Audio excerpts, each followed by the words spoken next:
The morning Mara Whitlock's world fell apart for the second time, the sky over Blackthorn Ridge was the color of a bruise. She hadn't slept. She'd spent the night sitting at the kitchen table in the two-room shack she rented from old Prentice Gould, listening to the wind push against the walls and doing the arithmetic she already knew was hopeless. $3.40 in the tin box under the floorboards, rent due in 4 days. Her daughter Lily, sleeping behind the curtain that separated the bedroom from everything else, sleeping the way only children could sleep, deeply and without fear, trusting without question that the morning would be safe. Mara had stopped trusting mornings a long time ago. She was 26 years old. She had been a widow for 14 months. Her husband Daniel had died the way a lot of men died out here. Not in any dramatic story-worthy fashion, but quietly and cruelly, from a fever that started in his chest and simply didn't stop. He had gone to work one morning, coughing, and come home 3 days later delirious. And 3 weeks after that, he was in the ground on the eastern hill with a wooden marker Mara had carved herself because she couldn't afford a proper stone. What he'd left behind, besides the grief, was debt. Not a scandalous amount. $42, borrowed from Victor Hale's lending office on the south end of Main Street, the kind of place that always had a lamp burning in the window no matter the hour. Daniel had borrowed it in the spring, planning to buy a second mule and expand his hauling work. He'd been optimistic that way, always seeing 2 steps ahead, never quite accounting for what might happen in between. Victor Hale had been patient, in the manner of a man who enjoyed patience because he knew it always paid better than urgency. He'd sent 1 polite notice, then 2. The third one, delivered by his man Dobbs on a Tuesday afternoon, had not been polite at all. Mara had made payments where she could. She'd taken in washing, sewing, and had spent 3 months working the early shift at Hester Caulfield's boarding house, scrubbing floors and carrying linens until her hands cracked at the knuckles. She'd gotten Lily's portion of the debt paid down and then some, but the interest accumulated like water in a low spot. And now, on this particular cold morning in October, the balance had reached a number she could not answer. She dressed Lily in her warmest coat, the brown wool one with the missing button that Mara kept meaning to replace, and braided her hair the way she liked it, 2 plaits over the shoulders. Lily was 5, old enough to notice when her mother's hands were shaking, but young enough not to ask why. She just held still and waited, her dark eyes watchful. "We're going to town," Mara told her. "Can we see Mrs. Aldrich's cat?" "Maybe on the way back." She said it the way mothers say things they aren't sure of, without the weight of a promise. Main Street and Blackthorn Ridge was already moving by the time they arrived. Wagons rolling in from the outlying farms, the blacksmith's hammer ringing from its shed 2 blocks down. A group of men gathered outside the feed store debating something with the particular intensity of men who had too little to do and too much to say. Mara kept her eyes forward, Lily's hand in hers. She'd been to Hale's office once before, 6 months ago, to make a payment and ask for an extension. The man himself hadn't been there, just Dobbs, who had the thin-lipped, watchful quality of someone accustomed to delivering bad news on behalf of others. He'd written the payment in the ledger without looking up at her, and told her that Mr. Hale was a patient man, but not an infinitely patient one. She had thought, at the time, that she had more time. She'd been wrong about that. The office had a sign above the door that read, "Hale Financial Services," in crisp black lettering, professional and clean, the kind of sign that was meant to make you forget what actually happened inside. Mara pushed the door open, and the bell above it chimed, and Victor Hale looked up from behind his desk. He was not a large man, which sometimes surprised people who expected size to match reputation. He was perhaps 50, well-dressed in the way of men who spent money on clothes to signal that they had more money elsewhere. His hair was gray at the temples, his face smooth, his eyes the pale, unremarkable color of shallow water. What made him dangerous was not anything you could point to directly. It was more of a quality. The way a room went slightly colder when he was in it, the way conversation around him thinned out into careful, measured words. He looked at Mara and then at Lily and then back at Mara, and he folded his hands on the desk. "Mrs. Whitlock," he said, "I was wondering when you'd come." "I have some money," she said. She put the coins on the desk, not wanting to count them out in front of him. "I know it's not the full amount, but I'd like to ask for more time, another month. I can—" "How much is that?" He didn't reach for it. He just looked at it. $2.70. A pause that stretched. He picked up a pen and opened the ledger and ran his finger down a column of figures.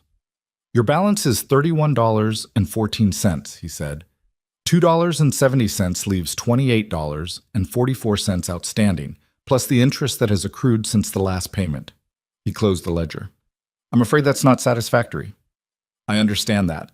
I'm asking for time. You've had time, Mrs. Whitlock, 14 months of it. He leaned back in his chair, not unkindly, which was somehow worse than if he had been openly cold. I have a business to run. I cannot simply absorb losses indefinitely out of sympathy for difficult circumstances. 1 month, she said. I'll have more work by winter. The Aldriches? I don't doubt your intentions, he said, cutting her off smoothly. I question your capacity. He paused and looked at Lily, who was standing close to Mara's side, staring at the framed certificate on the wall with the focused attention children sometimes gave to things that adults ignored. The child, he said. I believe she's around 5? Mara felt something cold move through her. What about her? The Dunmore family over in Crestfield have been looking for a household girl. Young, trainable, it's a legitimate placement. They're a good family, wealthy, respectable. The child would be fed, clothed, educated in practical matters. He said it the way someone might propose a sensible business arrangement, completely detached from the fact that he was talking about her daughter. In exchange for placing her with the Dunmores, I would consider the debt settled in full. For a moment, Mara didn't move or breathe. The office was very quiet except for the scratch of something. A mouse, probably, inside the wall. Get out, she said. He blinked. I beg your... You heard me. Her voice had gone somewhere she hadn't intended it to go, down into some place without trembling. She is my daughter. She is not a payment. If you ever say that again to me, in this office or anywhere else, I will... Mrs. Whitlock. His voice was still calm, which enraged her more than anger would have. You came to me. I'm offering you a solution. The debt is legitimate. It was signed by your husband and transferred to your name at his death. If you cannot or will not pay it, I have legal remedies available to me. He stood up. I'll give you the rest of the morning to think about it. She took Lily by the hand and walked out. Look, she stood on the boardwalk in front of Hale's office for a long moment, trying to get her breathing right. Lily looked up at her. Mama? I'm fine, Mara said, which was a lie so obvious that even a 5-year-old could probably see through it. Let's walk. She didn't have a plan. She wasn't sure a plan existed. She walked the length of Main Street trying to think of who she could ask, who had enough to spare, who wouldn't make her feel like a charity case while they turned her down, which was how most of them did it, with a kind word and empty hands. She tried the bank first. The man behind the counter, whose name she could never remember, explained with great gentleness and without meeting her eyes that they didn't extend credit to unattached women without collateral. She tried Pastor Henning's church, where the pastor himself told her the mission fund was currently committed to the new roof and suggested she try back in the spring. She stood outside the general store and considered asking Tom Birch, who had been decent to Daniel, but Tom had 5 children of his own and a wife who managed the money with the tightness of someone who'd gone without, and Mara couldn't make herself walk through that door. By mid-morning, she was back near Hale's office, and Dobbs was outside it, leaning against the post, watching her with the unhurried attention of someone being paid to wait. Mr. Hale would like a word, Dobbs said. I have nothing to say to him. He has things to say to you. He stepped aside from the door and held it open, and there was nothing technically threatening about the gesture, but there was also no question of what it meant. She went in, because the street was full of people, and she didn't know what else to do. This time there were 2 other men in the office she hadn't seen before. They stood near the back wall with the particular stillness of men who had been told to stand there and not move. Victor Hale was at his desk again. He had papers in front of him now, official-looking documents that he turned toward her as she sat down. I've had my patients rewarded poorly today, he said, so I've decided to move forward. This is a writ from Judge Calloway's office. He touched the top paper. It authorizes me to secure payment through whatever means are legally available. In the absence of property or sufficient funds, that includes labor indenture. He paused and let that land. Lily Whitlock, minor child, is listed here as a dependent transferable asset under your husband's debt agreement. That is not a real thing, Mara said. It is in fact a real thing. Judge Calloway has signed it. She looked at the papers. She didn't know enough about law to say for certain that it wasn't real, and that was the worst part, the not knowing. She knew that Judge Calloway had a standing weekly dinner with Victor Hale. She knew that the law out here moved in the direction of whoever had the money to push it. I want you to understand, Hale continued, that this is not personal. This is a matter of accounts. You have an obligation you cannot meet. This resolves the obligation. He looked at Lily, who had drifted toward the window and was looking out at the horses tied at the post. She'll be taken care of. She is my child. She is also a debt, he said, and his voice had not changed at all. That was what broke something in Mara. Not cruelty, but the flatness of it. As though Lily were a chair or a wagon wheel, a thing that had value and could be assigned. She stood up. Her knees weren't steady. I am not agreeing to this. You don't need to agree, he said. Dobbs. The man from outside came in through the door, and Mara moved in front of Lily without thinking, without deciding to. Just moved, the way the body does when something it recognizes as wrong is happening too fast for the mind to catch up. Don't, she said, and Dobbs stopped. Not because of her, she didn't think, but because Hale held up one hand. Outside, Hale said. Mrs. Whitlock, this will be conducted in public, with witnesses. I want no accusations of impropriety afterward. She didn't know how she ended up on the street. She remembered moving, remembered Lily pressed against her side, remembered the door opening and the air hitting her face, cold and too bright. And then she was in the middle of Main Street, and Dobbs was to her right. And Victor Hale was on the boardwalk behind his man, and people had stopped. At the feed store, the general store, the barber shop, stopped and were watching in that way of crowds who sense that something is happening that they are not sure they want to see. Mrs. Whitlock, Hale said from the boardwalk, loud enough to carry, composed as a man giving a speech. This is a legal matter. I'd encourage you not to make it difficult. Someone help me. She said it to the street, to whoever was out there. Her voice was not as loud as she intended. Someone, please. A few people looked away. A woman near the millinery pulled her child back toward the door.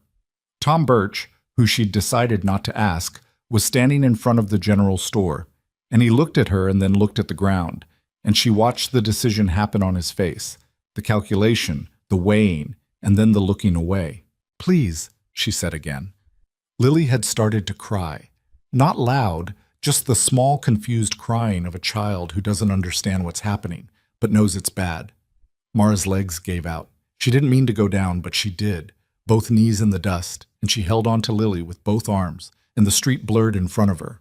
She heard Dobbs take a step forward, and then a voice said, "Stop." It wasn't a loud voice. That was the first thing she noticed about it. It didn't need to be. It came from the far edge of the gathered crowd, level and completely certain, the kind of voice that doesn't waste itself on volume because it doesn't have to.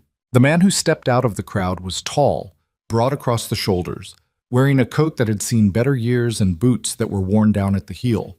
He looked like the kind of man who had spent more of his life outdoors than in, with the weathered, unhurried look that comes from that.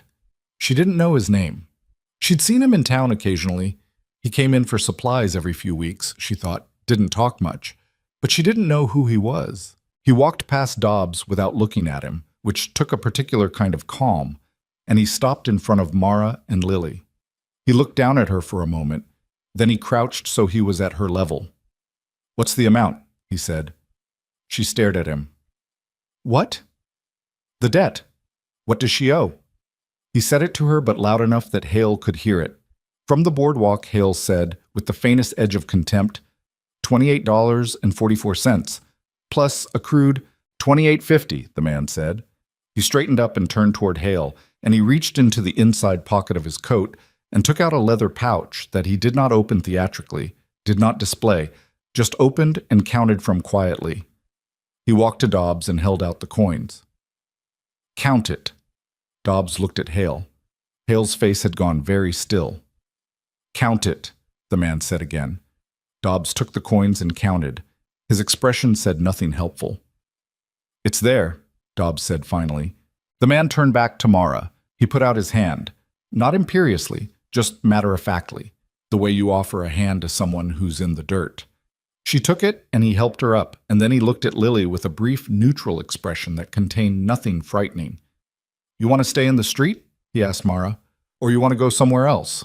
She was still not entirely sure what had happened. Who are you? Elias Mercer. He said it without flourish. I have a ranch about 4 miles north. You're welcome there if you need somewhere to go. Why? She said, and she hadn't meant it to come out like that, blunt and raw, but it did. He looked at her steadily for a moment. He didn't smile. He didn't give her a speech about what was right or what decent men did. He just said, I had a daughter once. He said it like that and didn't say anything else, and she understood it was not an explanation so much as a reason, and that he wasn't going to elaborate, and she found, unexpectedly, that she didn't need him to. From the boardwalk, Victor Hale said, Mr. Mercer. His voice was still composed, but something beneath the composure had shifted, tightened. You're making a mistake. Elias looked at him. Probably made a few, he said. Don't think this is one of them. And then he looked at Mara again, and she picked up Lily and followed him, because there was nowhere else to go, and because, though she couldn't have explained it to anyone who asked, something in the flat, honest quality of those 3 words made her believe him. Behind them, the crowd stayed where it was, mostly silent. A few people spoke in low voices. Victor Hale watched from the boardwalk until Elias and Mara and Lily had turned the corner by the farriers, and then he went back inside and the bell above his door chimed once and went quiet. Chum. The wagon Elias had left at the livery was old but solid, pulled by a gray mule named Cutter, who, Elias mentioned once without much emotion, was contrary in the mornings but usually reasonable by afternoon. Lily, sitting between them on the bench, had stopped crying and was looking at Cutter with the focused interest she gave to large animals. Does he bite? She asked Elias. Elias considered this with apparent seriousness. Hasn't yet, but he looks like he's thinking about it sometimes. Lily found this satisfying and said nothing more for a while. Mara sat with her hands in her lap and tried to organize her thoughts, which were in poor condition. She kept going back to the moment on the street, her knees in the dust, Dobbs stepping forward, and the voice from the edge of the crowd that had said stop in a way that actually made things stop. She wasn't sure she believed that had happened, even though she was sitting in the proof of it. I'll pay you back, she said. You don't have to. I do. She said it firmly because this was the one piece of ground she could stand on right now, the one thing she could be clear about. I don't know how yet, but I will. I'm not a charity case. He glanced at her sideways. Didn't say you were. Good. She stared ahead at the road, which was rutted from recent rain and wound up toward a line of pine trees along the ridge. I want to be clear about that from the beginning. All right, he said. He didn't ask what she could do or what she was good at or what her plans were. He didn't fill the silence with reassurance or small talk, which she was grateful for because she didn't think she could stand either of those things right now. He just drove, and the mule ambled forward in its contrary but not biting way, and the town fell behind them. After a while, Lily fell asleep against Mara's side. Your ranch, Mara said quietly. How big is it? Big enough to work, small enough to manage. He thought about it for a moment. 230 acres, mostly grass, some timber. House needs work. There's a barn and 3 outbuildings. You run it alone? Mostly. Another pause. Had a hand for a while. He moved on in the spring. She tried to read his face without being obvious about it, and didn't get much. He had the kind of face that was hard to read anyway. Not because it was guarded exactly, but because the muscles in it were accustomed to doing very little, to holding things still, and whatever moved beneath the surface stayed there. You said you had a daughter, she said. I did. She waited, and he didn't add anything else, and she decided not to push. Some things were shaped by the way people didn't talk about them. The ranch appeared around a curve in the trail, and Mara's first impression was that it was clean. Not tidy exactly. There were tools leaned against the fence, a pile of lumber that hadn't been cut yet, a chicken that had gotten out of its enclosure and was stalking through the yard with great purpose, but clean in the sense that things were where they were supposed to be, that nothing had been abandoned, that someone had been keeping it. The house was smaller than she'd expected, a single-story log and plank structure with a covered porch that faced south, and a barn 50 yards behind it, and mountains behind that, massive and indifferent in the way of mountains. She had lived in a shack with thin walls and a floor she could feel the cold through. This was not a shack. Lily woke up when the wagon stopped and looked around with sleepy, evaluating eyes. "Is this where we're going to live?" she asked. "For now," Mara said carefully. Lily looked at the escaped chicken, which had stopped its patrol to regard them with the stern authority of a small animal that believes it owns whatever it's standing on. "I like it," Lily said. Elias climbed down from the wagon and went to see about Cutter without commentary. Mara got Lily down and stood in the yard and looked at the house, and for the first time since the morning she felt something shift. Not to better, not yet, but away from the worst of it. She told herself it was just relief. She told herself it didn't mean anything beyond that. The inside of the house was what she expected from a man living alone. Functional, spare, not dirty, but not tended to in any of the small ways that a house picked up when women moved through it regularly. The curtains had faded to something unspecific. There was a wood stove that looked well used, and a table with 2 chairs and a third chair that had been pushed against the wall as though no longer needed. A shelf with a handful of books, a candle in a holder, a coat hanging by the door. Not much else. He showed her the second room off the back, smaller, with a narrow bed and a window that looked out at the barn. "You and the girl can have this," he said. "Where will you sleep?" "Floor for now. There's a cot I can bring in from the storage shed." She looked at the room. The bed was made up with a dark wool blanket, the kind you could find in any army surplus. The window glass was slightly warped, the way old glass went, so the view of the barn wavered slightly, like a reflection in moving water. "Thank you," she said, because there was nothing else sufficient to say, and because she'd already said she'd pay him back. And she meant both things completely. He nodded and left her there, and she heard him outside a few minutes later, splitting wood, the axe falling in a steady, unhurried rhythm against the block. Lily had already found the escaped chicken in the yard and was crouched down trying to make friends with it, which the chicken was tolerating with the stoic resignation of an animal that had seen too much to be surprised by anything. Mara stood in the doorway of the back room and listened to the axe and looked at the mountains, which were purple and gold in the late afternoon light, and she understood in a vague bodily way that she had arrived somewhere she hadn't planned to arrive, and that everything that came next would have to be built from here, from this room and this yard and this cold, clear air, from whatever she still had left. It wasn't much, but then she had started with less. Dinner that night was beans and salt pork and cornbread that Mara made herself, finding the ingredients in the pantry with the quiet efficiency of a woman who had learned to make something from whatever was available. Elias had come in from outside without comment and washed his hands and sat down, and the 3 of them ate at the table in a silence that wasn't comfortable yet but wasn't hostile either. Just the silence of strangers who had been thrown into close quarters too fast for conversation to catch up. Lily ate with concentration. She cleaned her plate and then asked if there was more cornbread, which made Elias look at her with a slight alteration in his face that might, with some generosity, have been called the beginning of a smile. "There is," Mara said. She gave Lily the last piece and poured more coffee for herself and sat back down. Elias was looking at the table, turning his cup in his hands, and she had the impression he was finding the presence of people at his table foreign enough to require adjustment. "I can work," she said. "I want you to know that. I won't just sit. I'm a good cook. I know how to keep a house. I can help with the livestock if you show me what needs doing. I want to earn the space I'm taking up." He looked at her. "The house needs work," he said. "I've been putting it off." "What kind of work?" "Curtains need replacing. Floor in the front room is soft in one corner. Probably needs new boards. Some work on the porch railing." He thought about it. "Roof was repaired last spring, so that's fine. Chimney needs cleaning before winter sets in proper." She had not expected a detailed list. "I can do most of that. I'll take care of the floor and the chimney," he said. "Those need different tools."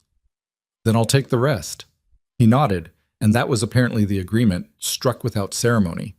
Lily, who had been listening to this exchange with the serious attention she gave to adult conversations she didn't entirely follow, looked at Elias and said, "Do you have any animals besides the chicken?" "There's Cutter," he said. "And the other ones, in the barn." He looked at her. "You saw them?" "Through the window. There's a cow and 2 horses and a lot of chickens that aren't the one outside." He was quiet a moment. Brown cow's named Bessie. The black horse is Remy. White-footed one is Scout. The chickens don't have names. Lily found this satisfactory. The chicken outside should have a name, she said, since she's special. She escaped, Elias said. That's why she's special. He appeared to consider this argument for a moment. What name? Lily thought about it with the gravity of someone undertaking important business. Hester, she said finally. Hester, he repeated. She looks like a Hester. He looked at the door beyond which Hester was presumably still conducting her patrol of the yard. All right, he said. Mara watched him and thought about the daughter he'd had once and about the third chair pushed against the wall, and she didn't say anything about any of it. There were things you left alone until they were ready to be spoken, and she had enough of her own to keep quiet about. That night, after Lily was asleep curled beneath the wool blanket, Mara sat on the porch steps in the dark and listened to the sounds of the ranch settle around her. An owl somewhere in the pines, the distant movement of cattle on the hillside, the occasional creak of the barn door in the wind. The mountains were black shapes against a sky full of stars, and the cold was the clean, dry cold of elevation, nothing like the damp that seeped through the walls of the shack in town. She heard the door behind her and felt Elias sit down on the porch boards a few feet away. Not close, not intruding, just there. I'll get Lily enrolled in the school in town come Monday, she said. If that's all right with you. She should be in school. Fine with me, he said, and I'll figure out what I'm doing. This isn't permanent. I don't expect you to... I know this isn't... You don't have to explain it, he said. She stopped. Just stay until you're steady, he said. That's all. She wasn't sure what steady looked like from where she was sitting, but she nodded. The owl called again, twice, and then was quiet. Victor Hale won't leave it alone, she said. It wasn't a question. She'd already understood that about him. The kind of man who filed things away and came back to them, who understood that patience was just cruelty with a longer fuse.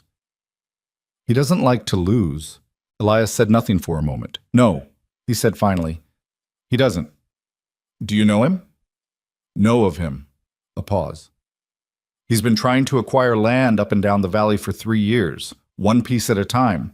The Merritt homestead, the Gould property, the Crane family's spread to the west. His voice was even, informational. Not always legally, not always by choice. And you? He made an offer on this place last year. I told him no. Did he take that well? He looked at her briefly, and there was something in his expression, not quite dry humor, but adjacent to it. Surprisingly poorly, he said. She almost laughed. She was startled by the almost. So you already had a reason to make trouble with him, she said. Before today. I already had a reason to dislike him, he said. Today was different. She waited. Today was wrong, he said simply. She looked at the stars and thought about that. The kind of man who called something wrong and then did something about it, without a speech, without looking for credit, without needing anyone to understand why. She hadn't met many of those. I'm going to find a way to pay you back, she said again. You said that. I mean it. I know you do. He stood up, brushing dust from his coat. Get some sleep. It's cold tonight. He went back inside and she sat a while longer in the dark. And the stars were everywhere, the kind of everywhere that you only really saw when there were no lamplit streets between you and the sky. She thought, I have nothing left. And then she thought, I have Lily. And then, more slowly, I have today. And today is different from yesterday. She went inside and lay down beside her daughter, and the cold pressed close outside, and somewhere in the pines the owl made its sound again, hunting in the dark. The first week at Elias Mercer's ranch was the hardest, and not for the reasons Mara had expected. She'd expected practical difficulties, learning where things were kept, figuring out the rhythms of someone else's household, navigating the awkwardness of two strangers eating at the same table and passing through the same doorways without enough space between them. Those things were real, but they were manageable. What she hadn't prepared for was the quiet. Not the quiet of the mountains, which she was learning to read, the different weight of silence before snow versus before wind, the way the pines changed their sound depending on where the cold was coming from. That quiet she could tolerate. What undid her, in small ways she tried not to show, was the quiet inside the house. The absence of Daniel, who had talked constantly, narrating his days, filling rooms with the sound of himself, the way some men did without even noticing. She had not realized until it was gone how much of her life had been organized around the sound of another person. Elias did not fill rooms, he moved through them efficiently and left them as he found them. He was not cold. She kept reminding herself of that because her first instinct was to read silence as coldness, and it wasn't accurate. He answered when spoken to. He ate what she cooked without complaint, and sometimes with what she took to be genuine appreciation, though he expressed it with a single word or a nod rather than any elaboration. He did what he said he would do, replaced the soft boards in the front room corner on the third day, brought in a cot from the storage shed without being asked again, fixed the latch on the chicken enclosure so that Hester's escapes became a matter of choice rather than structural failure. He was simply a man who had been alone for a long time and had arranged himself around it. And the arrangement had become permanent, the way a tree grew around wire if the wire stayed long enough. Mara replaced the curtains on the 5th day, using fabric she'd found in a cedar chest in the back of the storage shed, a deep blue wool that had been folded away so carefully it had barely faded. She'd asked Elias about it first, holding up the fabric with a questioning look. He'd looked at it for a moment. "Use it," he said. "It's been in there long enough." She didn't ask whose it had been. She made the curtains and hung them, and they changed the front room in a way that was hard to quantify. Warmer, somehow, or at least less indifferent to the light. Elias came in from the barn that evening and stopped in the doorway and looked at them without saying anything. Then he sat down and poured himself coffee and said nothing further, which she had already learned to interpret as a particular form of approval. Lily, for her part, adapted to the ranch with the radical ease of small children who have not yet developed attachment to comfort. By the 2nd day, she had memorized the names of all the horses, established a complex friendship with Hester that involved daily negotiations around corn kernels, and decided that the big gray rock at the edge of the east pasture was her personal territory, which she defended from imaginary threats with a stick she'd found near the woodpile. She started school in town that Monday. Mara drove her in on the wagon, a trip that took 40 minutes in which Lily spent asking questions at a pace that left no room for silence between them. "What if I don't know anyone?" "You'll learn them," Mara said. "What if I don't like the teacher?" "You'll be polite anyway." "What if the teacher doesn't like me?" "Then you'll still be polite." Mara glanced down at her. Being polite costs you nothing and saves you a lot. Lily considered this wisdom with the evaluating air she brought to adult pronouncements. "Elias isn't very polite," she said. "Elias is polite," Mara said. "He just does it quietly." Lily seemed uncertain about this distinction, but filed it away. The schoolhouse was a single room at the north end of town, tended by a woman named Miss Varney, who had the capable, no-nonsense quality of someone who had managed 30 children in one room for long enough that nothing surprised her. She accepted Lily with a brisk nod and showed her to a desk without ceremony, and Lily sat down and looked around at the other children with the cautious, measuring expression of someone entering unfamiliar territory and trying to determine the rules. On the way back, alone in the wagon, Mara drove past Hale's office and did not look at it, which was harder than not looking at it. Should have been. She found out about Elias's past in pieces, the way you found out things about people who didn't offer them directly, through gaps in conversation, through objects that told stories their owner didn't, through the particular way grief left marks on a person's habits. The third chair at the table, she'd noticed it on the first night and not mentioned it. It was smaller than the other two, clearly built for a child, and it had been pushed against the wall facing away from the table as though the sight of it was easier to manage at an angle. She moved around it carefully for 2 weeks before Lily, who had no such instinct, simply dragged it to the table one evening because she found the other chairs too tall. Elias watched this happen without expression. Then he stood up and went outside, and he was gone for about 15 minutes, and when he came back, he sat down and the dinner conversation, such as it was, continued as though nothing had happened. But the chair stayed at the table after that. There was a photograph on the shelf in the front room, behind the books, and she didn't notice it until the second week when she was dusting and moved the books to clean beneath them. It was a small image in a tarnished frame, a woman with dark hair and serious eyes, and a girl of perhaps 3 or 4 sitting on the woman's lap with the wary expression children sometimes got around cameras, as if uncertain about the machine that was looking at them. She put it back exactly where it had been and didn't move the books in front of it again. She asked Tom Birch about it in town when she'd brought Lily in for her second week of school and stopped at the general store for supplies.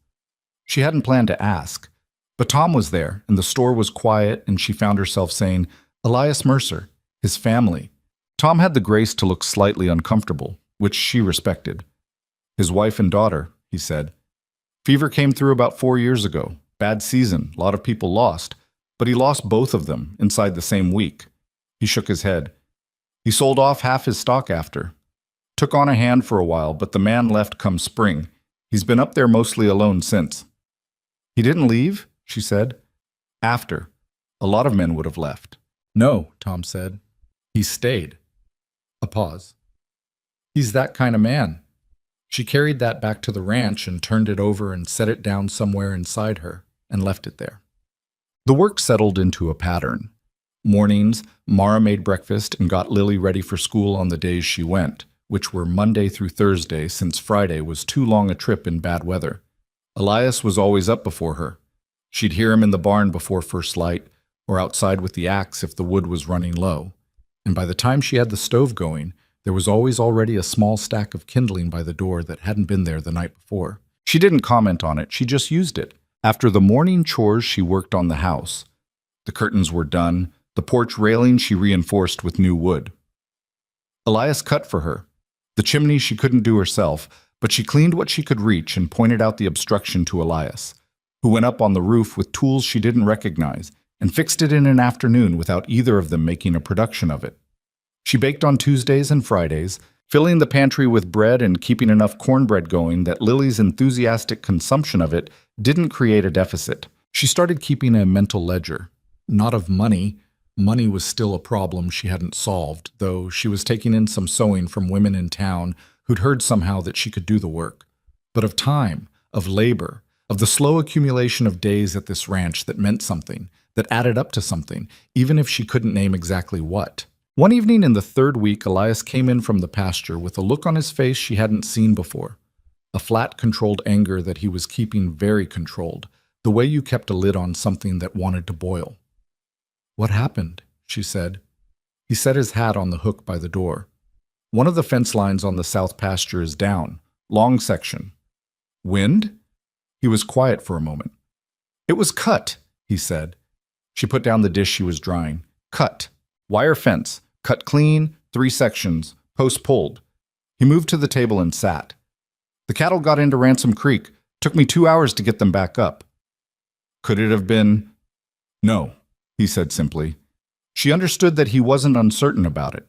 She thought about Victor Hale and the way he'd watched from the boardwalk as they'd walked away, the quality of stillness in his face that wasn't acceptance. "Are you sure it was—" she started. "I'm sure," he said. "Not the first time either.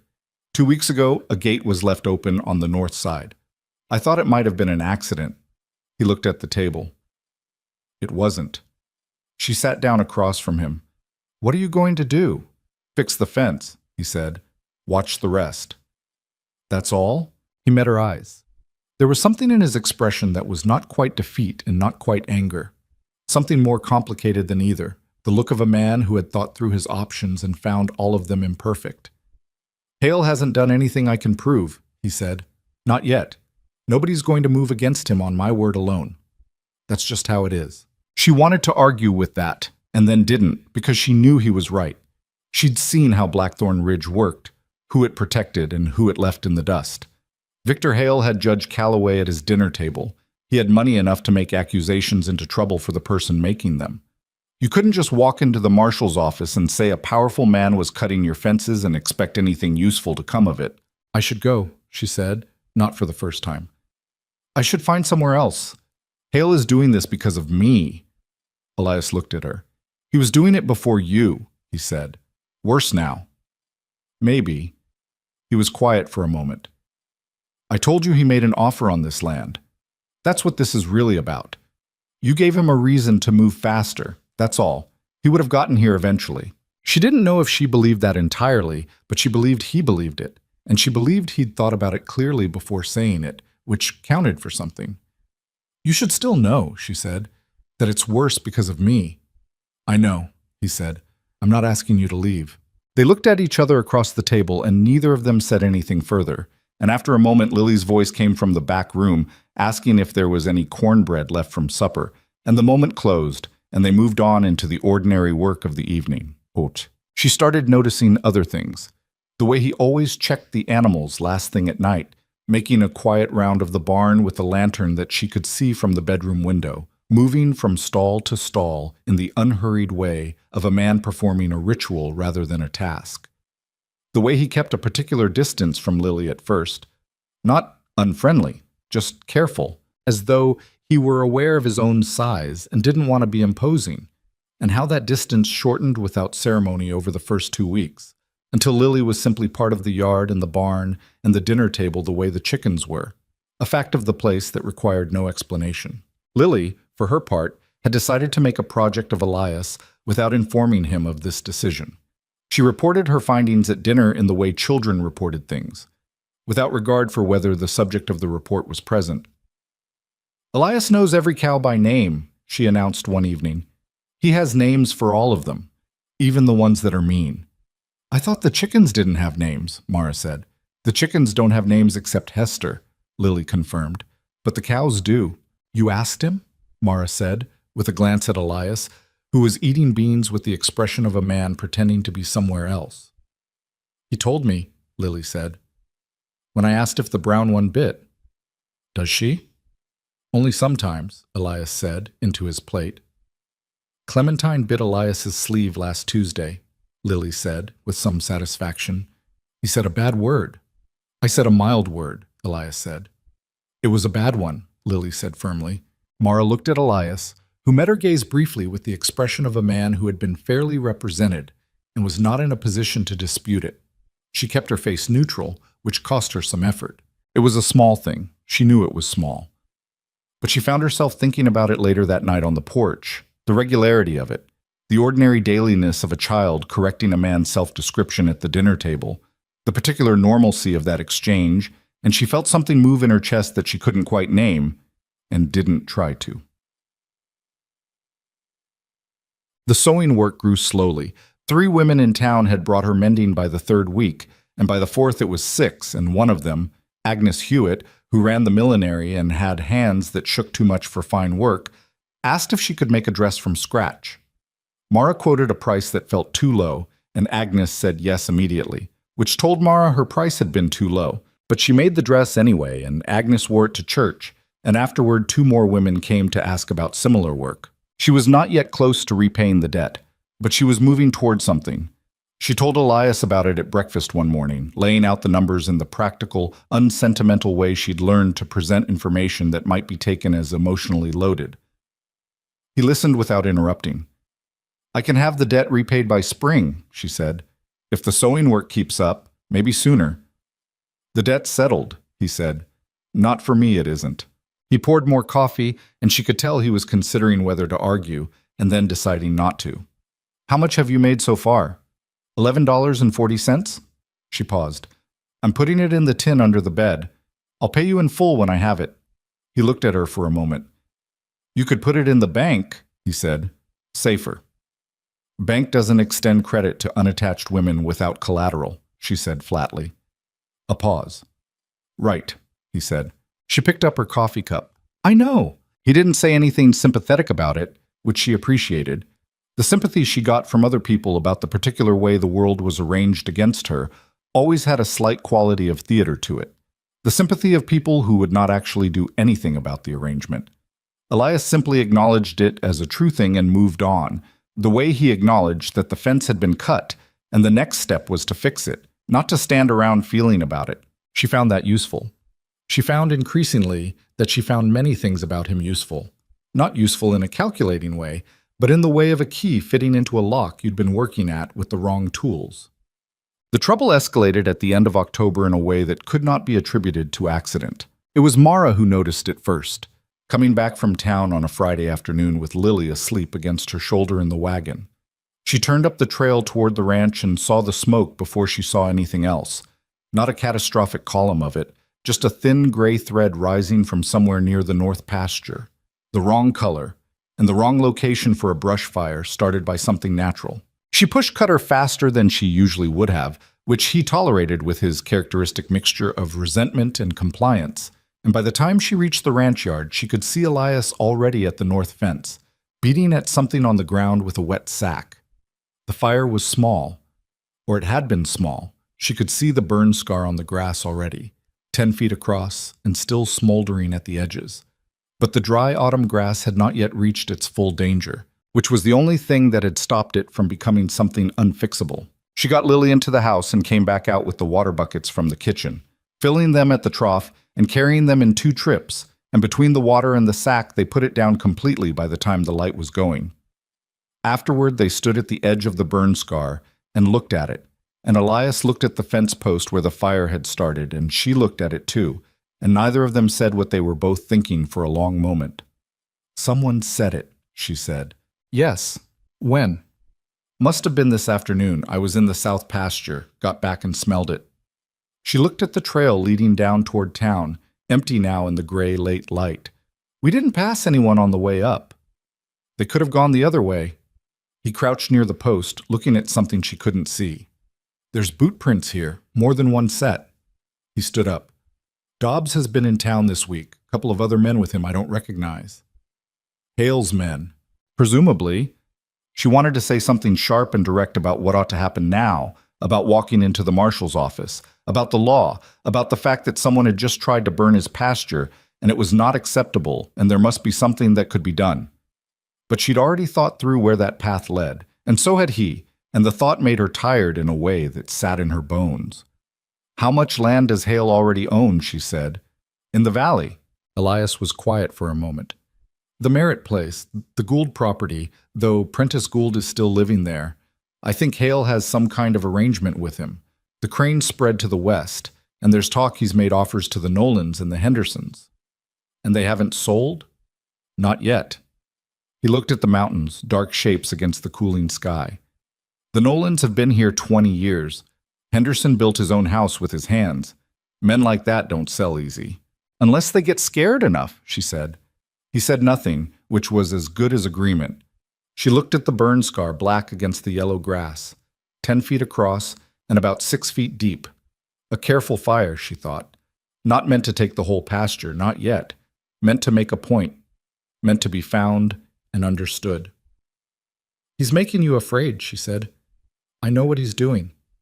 "Is it working?" He looked at her directly for a moment, and there was something in his face that was harder to read than usual.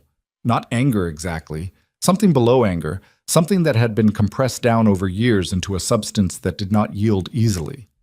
"No," he said. She believed him, and she wasn't sure whether that made her feel safer or less safe, because a man who couldn't be frightened was useful right up until the point where the thing trying to frighten him stopped caring about subtlety and started caring about results. She wrote a letter to the county recorder's office in Clarkson, the county seat, that weekend. She didn't tell Elias she was doing it.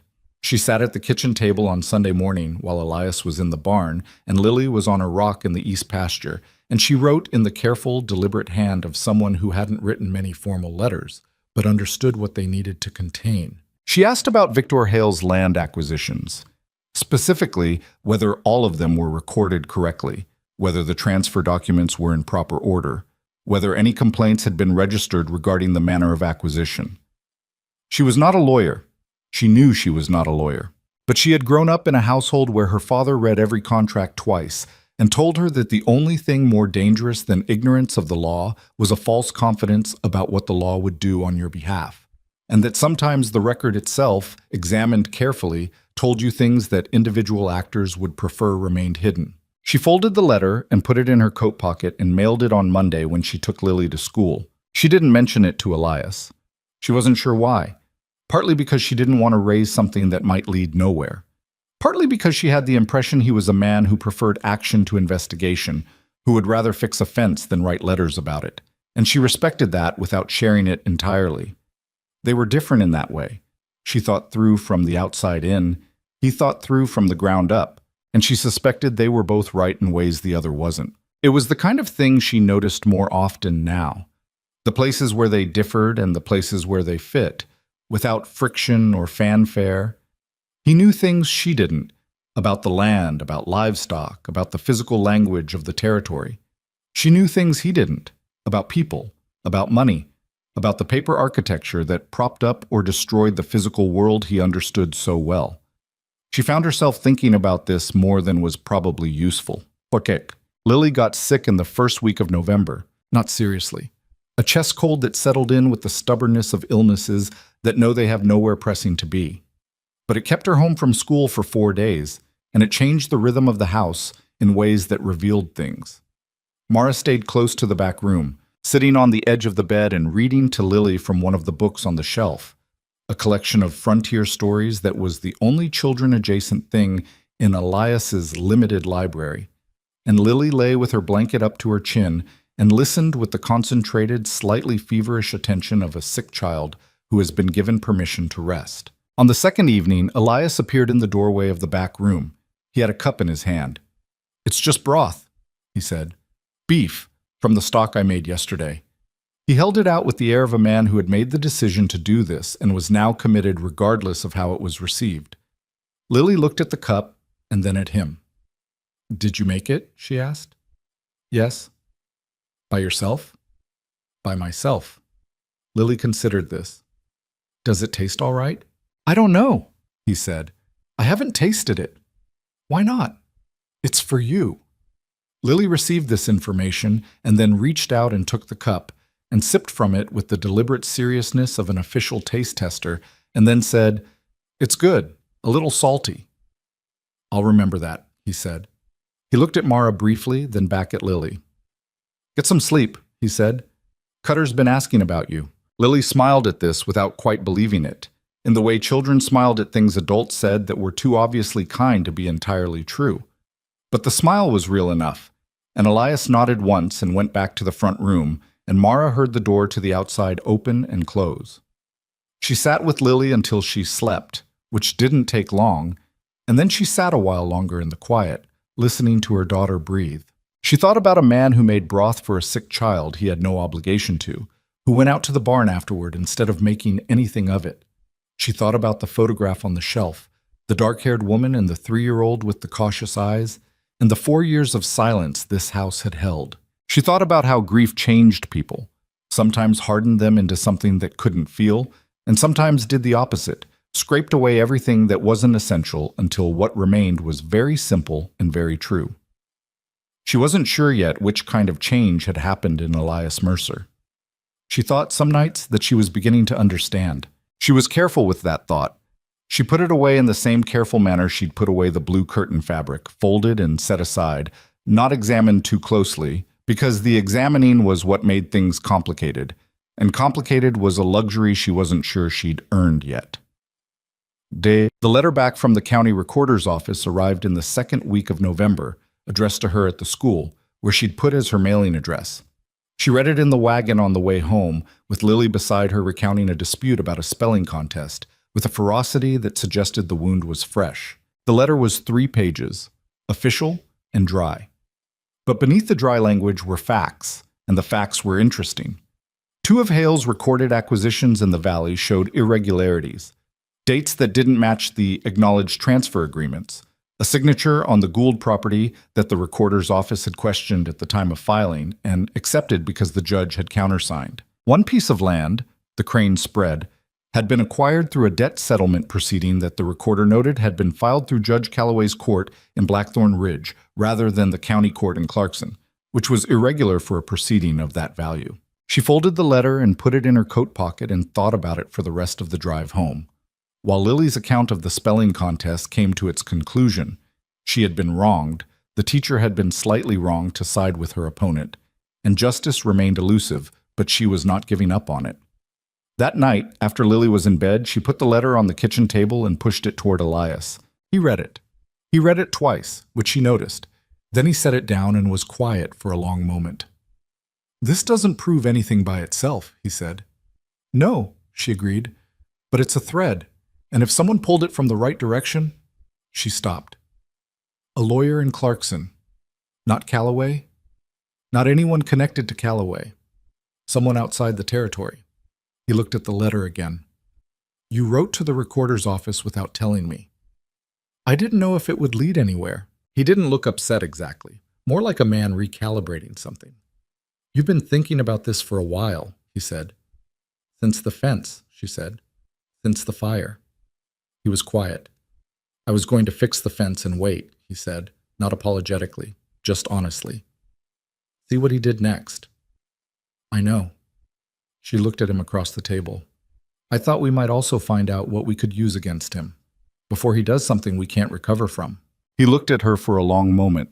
The lantern between them made the shadows move slightly, and in the moving light she could see the thought working behind his eyes. Not resistance exactly, more like the particular adjustment of a man who had been operating alone for so long that the presence of someone thinking alongside him required recalibration. The Nolans, he said finally. Henderson.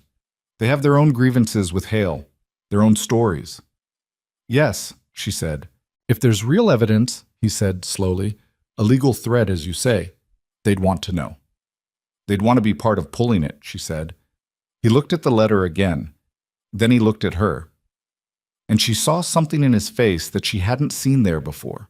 Not warmth exactly, because he was not a warm-faced man, but something open, something that hadn't been there the first week or the second, something that had taken all this time and all this quiet work to arrive at. You're smart, he said. He said it the way he said most things, plainly, without decoration. As a fact he was noting, she felt her face do something she hadn't entirely intended. I'm practical, she said. Same thing, usually. She picked up her coffee cup and looked at the letter, and outside the wind had come up and was pressing against the new curtains in the front room, and the fire in the stove was doing what fire did.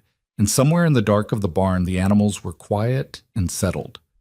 And the house, which had not been tended to in a long time, held them in its imperfect, hard-worked shelter. It was not a safe situation. She understood that clearly. Victor Hale was not finished. The fire had been a warning, and warnings preceded other things. And she had a daughter to think about, and a debt still only half repaid, and a life that remained, in most of its practical dimensions, deeply uncertain. But something had changed since the morning on the dusty street, the knees in the dirt, the voice from the edge of the crowd that had said, stop. Something had been building, slow and unannounced, the way structures built to last were always built. Not with dramatic speed, but with the steady placement of one solid thing on top of another. She wasn't ready to name it. She didn't think he was either. But it was there, as real as the burn scar in the north pasture and the letter on the table between them.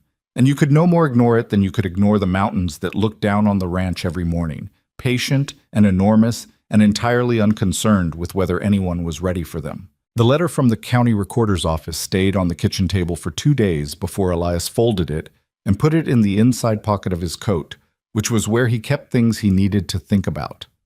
Mara noticed but didn't comment. She had learned by now that his thinking was not something you could hurry, that it moved like water through rock. Slowly, without announcement, finding the path that was actually there rather than the one that looked easiest from the surface. She was finding out, in the same gradual way, that she trusted that about him. She had sent a second letter to a lawyer in Clarkson whose name she'd gotten from Agnes Hewitt, a man named Everett Crane, no relation to the family Hale had swallowed up, who Agnes said had handled a disputed land transfer for her cousin 2 years ago and been both honest and effective about it. She'd described the situation in plain terms without embellishment, listed the irregularities the recorder's office had flagged, and asked what, if anything, could be done with them. She hadn't told Elias about this second letter either, not because she was keeping things from him deliberately, but because she'd learned that presenting him with a plan was more useful than presenting him with an intention. The lawyer hadn't written back yet. She checked at the school when she brought Lily every Monday, and every Monday the answer was the same. The week after Lily's cold cleared up, Elias drove to the Nolan property on the north side of the valley. He didn't invite Mara, which she understood. This was a conversation between men who knew each other's land and history, and her presence would have complicated something that needed to be simple. He came back in the late afternoon with a look on his face that was not quite satisfaction, but was in that direction. Walt Nolan has had 2 incidents this fall, he said, hanging his coat by the door. Gate left open. A hired hand who quit unexpectedly. Man named Koss who'd been with them 6 years. Walt thinks Hale's men got to him, offered him something to walk away. And Henderson? He'd stopped at the Henderson place on the way back, he said. Frank Henderson had gotten a written offer from Hale's office 3 weeks ago, a reasonable dollar amount on its face, but Frank had shown it to a friend in Clarkson who said the market value of the land was nearly twice what was offered. He turned it down? Mara said. He did. Got a visit from Dobbs the following week. Dobbs was polite about it, he said. Just wanted to clarify that the offer might not remain on the table indefinitely, given how the territory was developing. A threat, she said. A polite one, Elias said, with the particular inflection that meant he found the politeness the most offensive part. She put dinner on this table and Lily materialized from the back room with the instinct children had for meals, and they ate, and the letter in Elias's coat pocket sat between them as surely as if it were on the table again. After Lily went to bed, Elias said, Walt Nolan wants to know about the recorder's office information. He should know, she said. That was the point. I told him enough, he said. He wants to meet. Talk it through. With who? Walt Henderson? Maybe the Birch family if Tom will come. A few others. He was quiet a moment. People who have reason to worry. When? 2 weeks, maybe 3. Time to get the word out quietly. He looked at the table. It needs to be quiet. If Hale knows we're organizing before we have anything solid enough to use, he'll move faster, she said. Yes. She thought about the lawyer in Clarkson, the letter she was still waiting on. I wrote to a lawyer, she said, Everett Crane in Clarkson. He looked at her. When? Same week I wrote to the recorder's office. She held his gaze. I was going to tell you when he wrote back. He was quiet long enough that she started to prepare something to say in defense of the decision, and then he said, Crane, Agnes Hewitt's cousin, used him. Yes, he nodded. Not agreement exactly. More like the closing of a question. Let me know when he writes back, he said. I will, she said. Well, November deepened into cold. The mornings turned hard frosted, the kind that put a skin of ice on the water trough that had to be broken each day before the stock could drink, and the mountains acquired their permanent winter snow above the tree line, white and indifferent and very close looking in the clear air. The ranch had its rhythms now that included her without requiring the rhythms to be renegotiated each day. She had stopped feeling like a guest somewhere around the 4th week, stopped the small, constant recalibration of a person in a space that doesn't quite belong to them. The house had her marks on it now. The curtains, the repaired railing, the particular organization of the pantry that she'd adjusted because the previous arrangement made no practical sense. Elias had not commented on any of these changes, which she took for acceptance. Lily had claimed the ranch with the absolute confidence of a 5-year-old. Hester the chicken had accepted her sovereignty and followed her through the yard with the resigned loyalty of a subject who had made peace with her ruler. The third chair was back at the table, pulled in each morning and pushed out each night by a child who had no sense of its history and therefore no hesitation around it. And Mara had watched Elias watch this happen, more than once, with an expression that was not quite readable but was not nothing. One morning in mid-November, Mara came out of the back room early and found Elias at the kitchen table with the photograph from the shelf. He was just holding it, not looking at it with dramatic intensity, just holding it the way you held something familiar. He heard her and set it down on the table and looked at her without particular self-consciousness. Her name was Ruth, he said.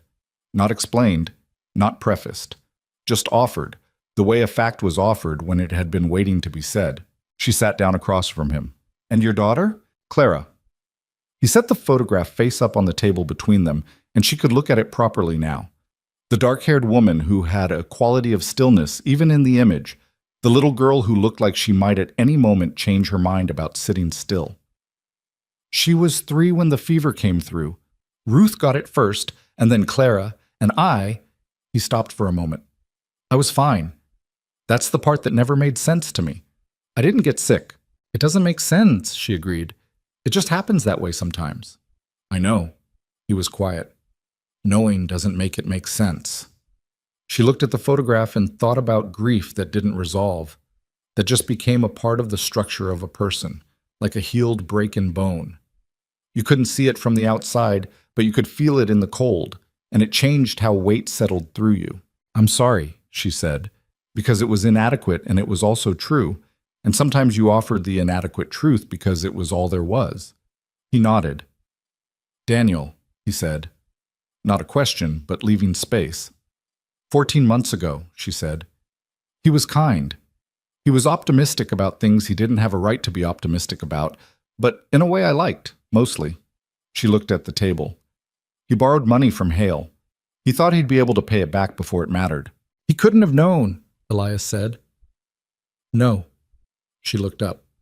But he was gone, and I was the one left figuring out that he couldn't have known, and for a long time that was the hardest part. Not the grief exactly. The logistics of the grief. He understood this, she could tell. The particular exhaustion of having to keep functioning at the same time as losing something.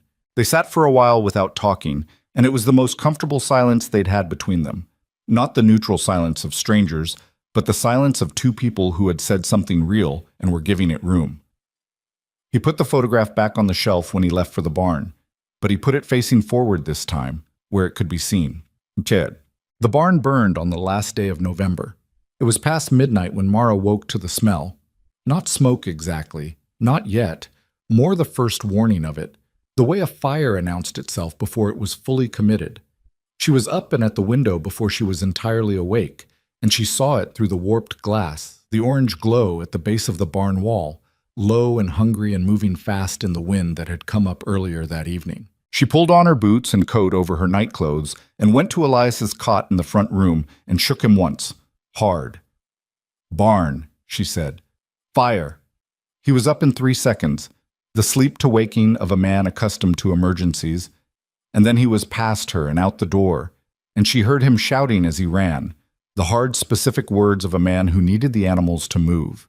She got Lily up, not gently. Stay in the house, she said. Do not come outside. Do you hear me? Lily, wide-eyed and suddenly awake, said, What's happening? Stay in the house.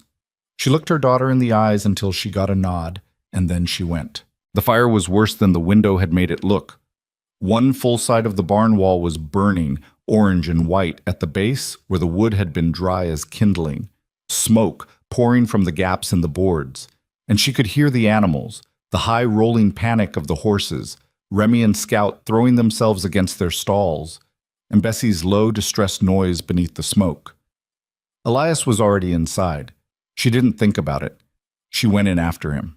The smoke was low and thick and moving. She pulled her coat up over her face and went to Bessie's stall first because it was nearest the door, and the cow wouldn't go willingly. She had to get behind her and push, slapping her hindquarters and shouting in the flat, loud voice you used with frightened animals. And Bessie went sideways and then forward, and Mara shoved her through the barn door and into the yard. Elias had Scout out. She could hear him on the other side of the barn, voice still controlled but hard, talking the horse out of panic the way you talked someone off a ledge, steady and certain even when certainty wasn't warranted. Then Scout's hooves on the dirt floor and the door banging open and Remy still inside. The ceiling was catching. She could see it in the red-orange glow above the smoke. The crossbeams beginning to char at the edges, and the sound of it was growing, a low roar that she felt in her chest more than heard. She got to Remy's stall. The horse was pressed against the far wall, trembling in the entire body way of an animal that has gone past movement into pure fear. She didn't have a lead. She looked around, found a rope hanging from a nail near the stall door, and got it around his neck without being kicked, which she attributed to fortune rather than skill. Then she pulled, and Remy didn't move, and she pulled again and said the things that were said in those situations. Low, steady nonsense that the horse couldn't understand but needed to hear.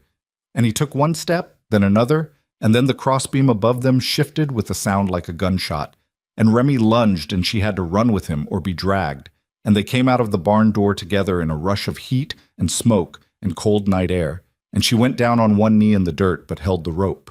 Elias was there. He took Remy from her, got a hand on the horse's neck, and walked him in a wide circle the way you did with frightened horses until the movement brought them back. She stayed on her knee for a moment, coughing, her eyes streaming. The barn was fully burning now. There was no saving it. She got up and moved away from the heat and found Elias standing with Remy at the fence line, watching it go. His face was lit by the fire. He had a burn on his forearm. She could see it from where she stood, a dark stripe from wrist to elbow, where something had caught him, and he was holding that arm slightly away from his body in the way of someone managing pain without wanting to acknowledge it. "Let me see," she said. "I'm fine." "Let me see," she said again. He held out the arm. The burn was serious, not life-threatening, but serious, the skin angry and blistered along a handspan of his forearm, where a burning piece of wood had likely fallen across it. She looked at it for a moment, and then she went to the well and soaked her coat sleeve and came back and pressed it against the burn, and he said nothing, which meant it hurt enough that talking was not currently available. They stood like that, the barn coming down in orange and black behind them, the horses loose in the yard and the cow somewhere in the darkness, and Hester, improbably, perched on the fence post watching the whole thing with the detached composure of a chicken that had decided this was simply what nights were like now. "He sent men," Elias said finally. "Set it from outside. You can see where it started, the base of the south wall, not inside." "I know," she said. "This isn't a warning anymore." "No," she said. "It isn't." She kept the wet cloth on his arm and looked at the ruins of the barn, the skeleton of it showing in the fire now, blackened and falling, and she thought about what came after a fire. Not the cleaning up, but the decision about what it meant, about what you did when someone who wanted something from you stopped asking for it politely, and stopped hinting for it ominously, and simply started burning your life down. Lily had not stayed in the house.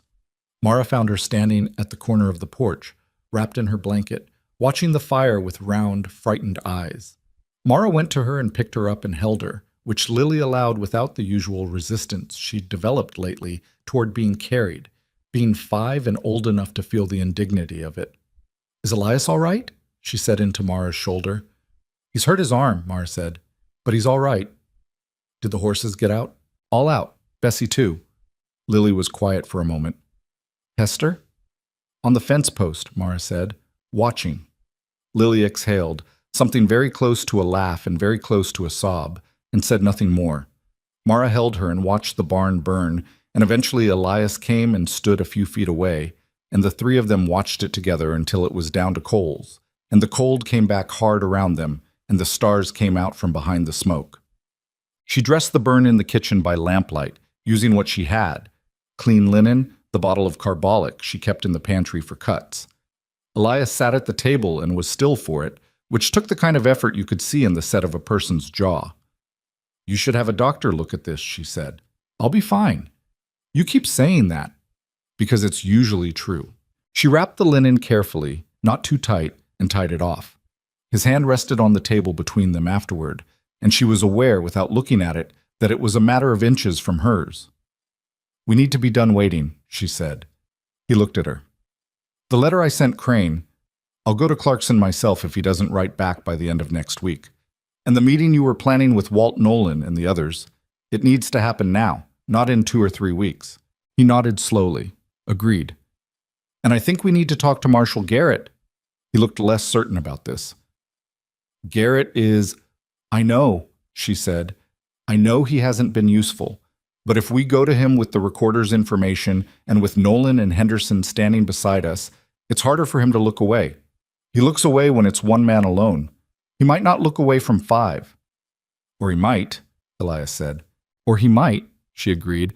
"But we're past the point of not trying things because they might not work." He was quiet.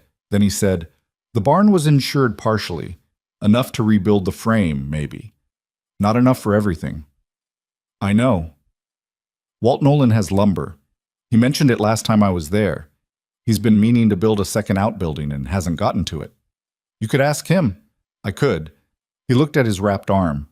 "Not asking is something I'm better at." She looked at him. "I've noticed," she said. The corner of his mouth moved slightly. Not quite a smile, but the muscle memory of one. Minton. Victor Hale arrived at the ranch on the 4th day after the fire. Mara was alone in the house. Elias had gone to the Nolan place early that morning. Lily was at school, and Mara was working on a dress order at the kitchen table when she heard the horses outside. She went to the window and counted 3 men. Hale in the middle, Dobbs to his right, a third man she didn't recognize on his left, big across the chest with the settled, patient look of someone employed for his size. She thought about the rifle. It was Elias's rifle, a lever action that hung on pegs by the back door. She had grown up in a household with guns. Her father had been practical about them, the way he was practical about most things. A tool with a correct use and an incorrect use, and she knew how to handle one without disgracing herself. She went to the back door and took it down and checked that it was loaded, which it was, and then she went to the front door and opened it and stood on the porch. Hale stopped his horse in the yard. He looked at the rifle and then at her, and his expression did not change, which she had expected. He was not easily surprised. "Mrs. Whitlock," he said, "I heard about the fire. A terrible thing." "Get off my property," she said. "This is Mr. Mercer's property." "He's asked me to speak for the ranch in his absence," she said, which was not precisely something Elias had said, but was something she was confident he would not contradict. "Get off it." Hale looked at the burned wreckage of the barn, still visible beyond the house, the blackened beams and the scorched earth. He had a quality of studied regret on his face, the kind of regret that costs nothing to produce. "A fire like that," he said, "is a sign of how difficult it is to maintain a property of this size alone, particularly through winter." He shifted in the saddle. "Mr. Mercer is a capable man, but this land is a lot to manage without resources, without support. My offer still stands. A fair price, in cash, settled within 30 days. He could take that money and go somewhere less—" He paused. "Difficult." "He doesn't want your money," she said. "You speak for him on that point as well?" There was something in his voice that was not quite contempt, but was in its direction. The specific quality of a man who found it faintly amusing that a woman with a rifle was the person he was negotiating with. "I do," she said. He looked at her for a moment. Then he said more quietly, "Mrs. Whitlock, you came to this ranch with a debt and a child and nothing else. I hold no personal animosity toward you, but you're placing yourself in the middle of something that was going to happen regardless of your involvement, and the outcome is going to be the same regardless of what you do with that rifle." He looked at the gun with an expression of mild curiosity, as though it were an interesting object rather than a practical threat. "I'd suggest considering whether this is your fight to stand in." "You made it my fight," she said, "on a street in Blackthorn Ridge. You made it my fight when you wanted to take my daughter for a debt." "That was a legal remedy," he said. "It was wrong," she said, and she heard, somewhere in the back of her own voice, the flatness of the word wrong the way Elias used it, not as an argument, but as a statement of something already decided. "That's the only relevant fact." A silence. The third man, the big one, was watching her with a professional attentiveness that she did not particularly enjoy. Dobbs was looking at the burned barn. "Where's Mercer?" Hale said finally. "Not here," she said. "Tell him we spoke." "He'll know," she said. Hale considered her for a moment longer, and then he pulled his horse's head around, and the three of them rode back down the trail the way they'd come. She stood on the porch until they were out of sight around the curve in the trail, and then she stood there a while longer, because she was not going to let her legs give out until they were definitely gone. Then she sat down on the porch steps and put the rifle across her knees and breathed. Her hands were shaking. She noticed this with the detached interest of someone cataloging information.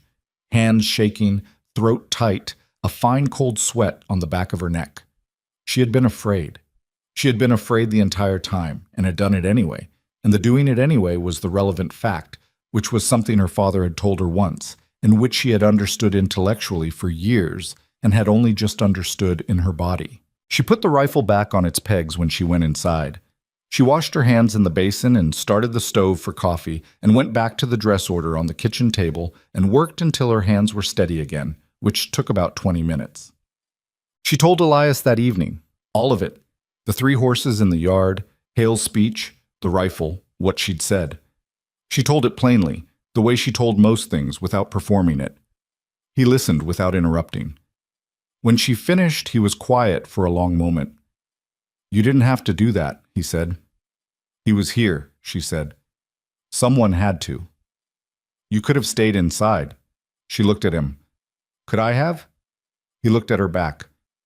"No," he said after a moment. "Probably not." "Probably not," she confirmed. He stood up and went to the window and looked out at the yard, at the blackened ruins of the barn that they'd been moving around for 4 days like a new wound. He stood there for a long moment with his back to her. "He's not going to stop," Elias said. No. The next thing he does won't be a warning, and it won't be a speech. He turned around. He's made up his mind that this land is going to be his, and that I'm an obstacle that needs removing. You putting yourself on this porch doesn't change his calculation. It might make him move faster. I know that. Mara. He said her name the way he'd never said it before. Not just using it to address her, but using it as a handle for something, to pick up something heavy and hold it toward her. I need you to understand that what's coming is not something I can manage by being careful. It's going to be— I know what it's going to be, she said. She stood up from the table. Elias, I've known since the fire. I know what kind of man he is. I know what this is. She looked at him steadily. I'm not afraid of it. You were shaking, he said. Not cruel, just accurate. Yes, she said, and I stayed on the porch. He was very still. The lamplight moved between them. Outside, the wind was in the pines, the familiar sound of it, and somewhere in the temporary shelter of the south fence, where the animals were penned until the barn could be rebuilt, one of the horses moved. I'm not going to ask you to leave, Og, he said. I tried that angle in my head and I can't make it work. Because it doesn't work, she said. Because it doesn't, he said. He looked like he might say something else, and then didn't, and instead went to the shelf and took down 2 cups and poured coffee into both of them. And she sat back down, and he sat across from her. And between them the cups were warm, and the lamp was warm, and the cold pressed against the windows with the patience of something that had all winter to make its argument.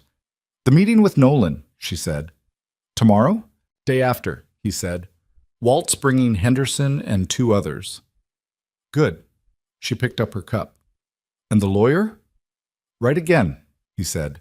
Tell him to come. She nodded.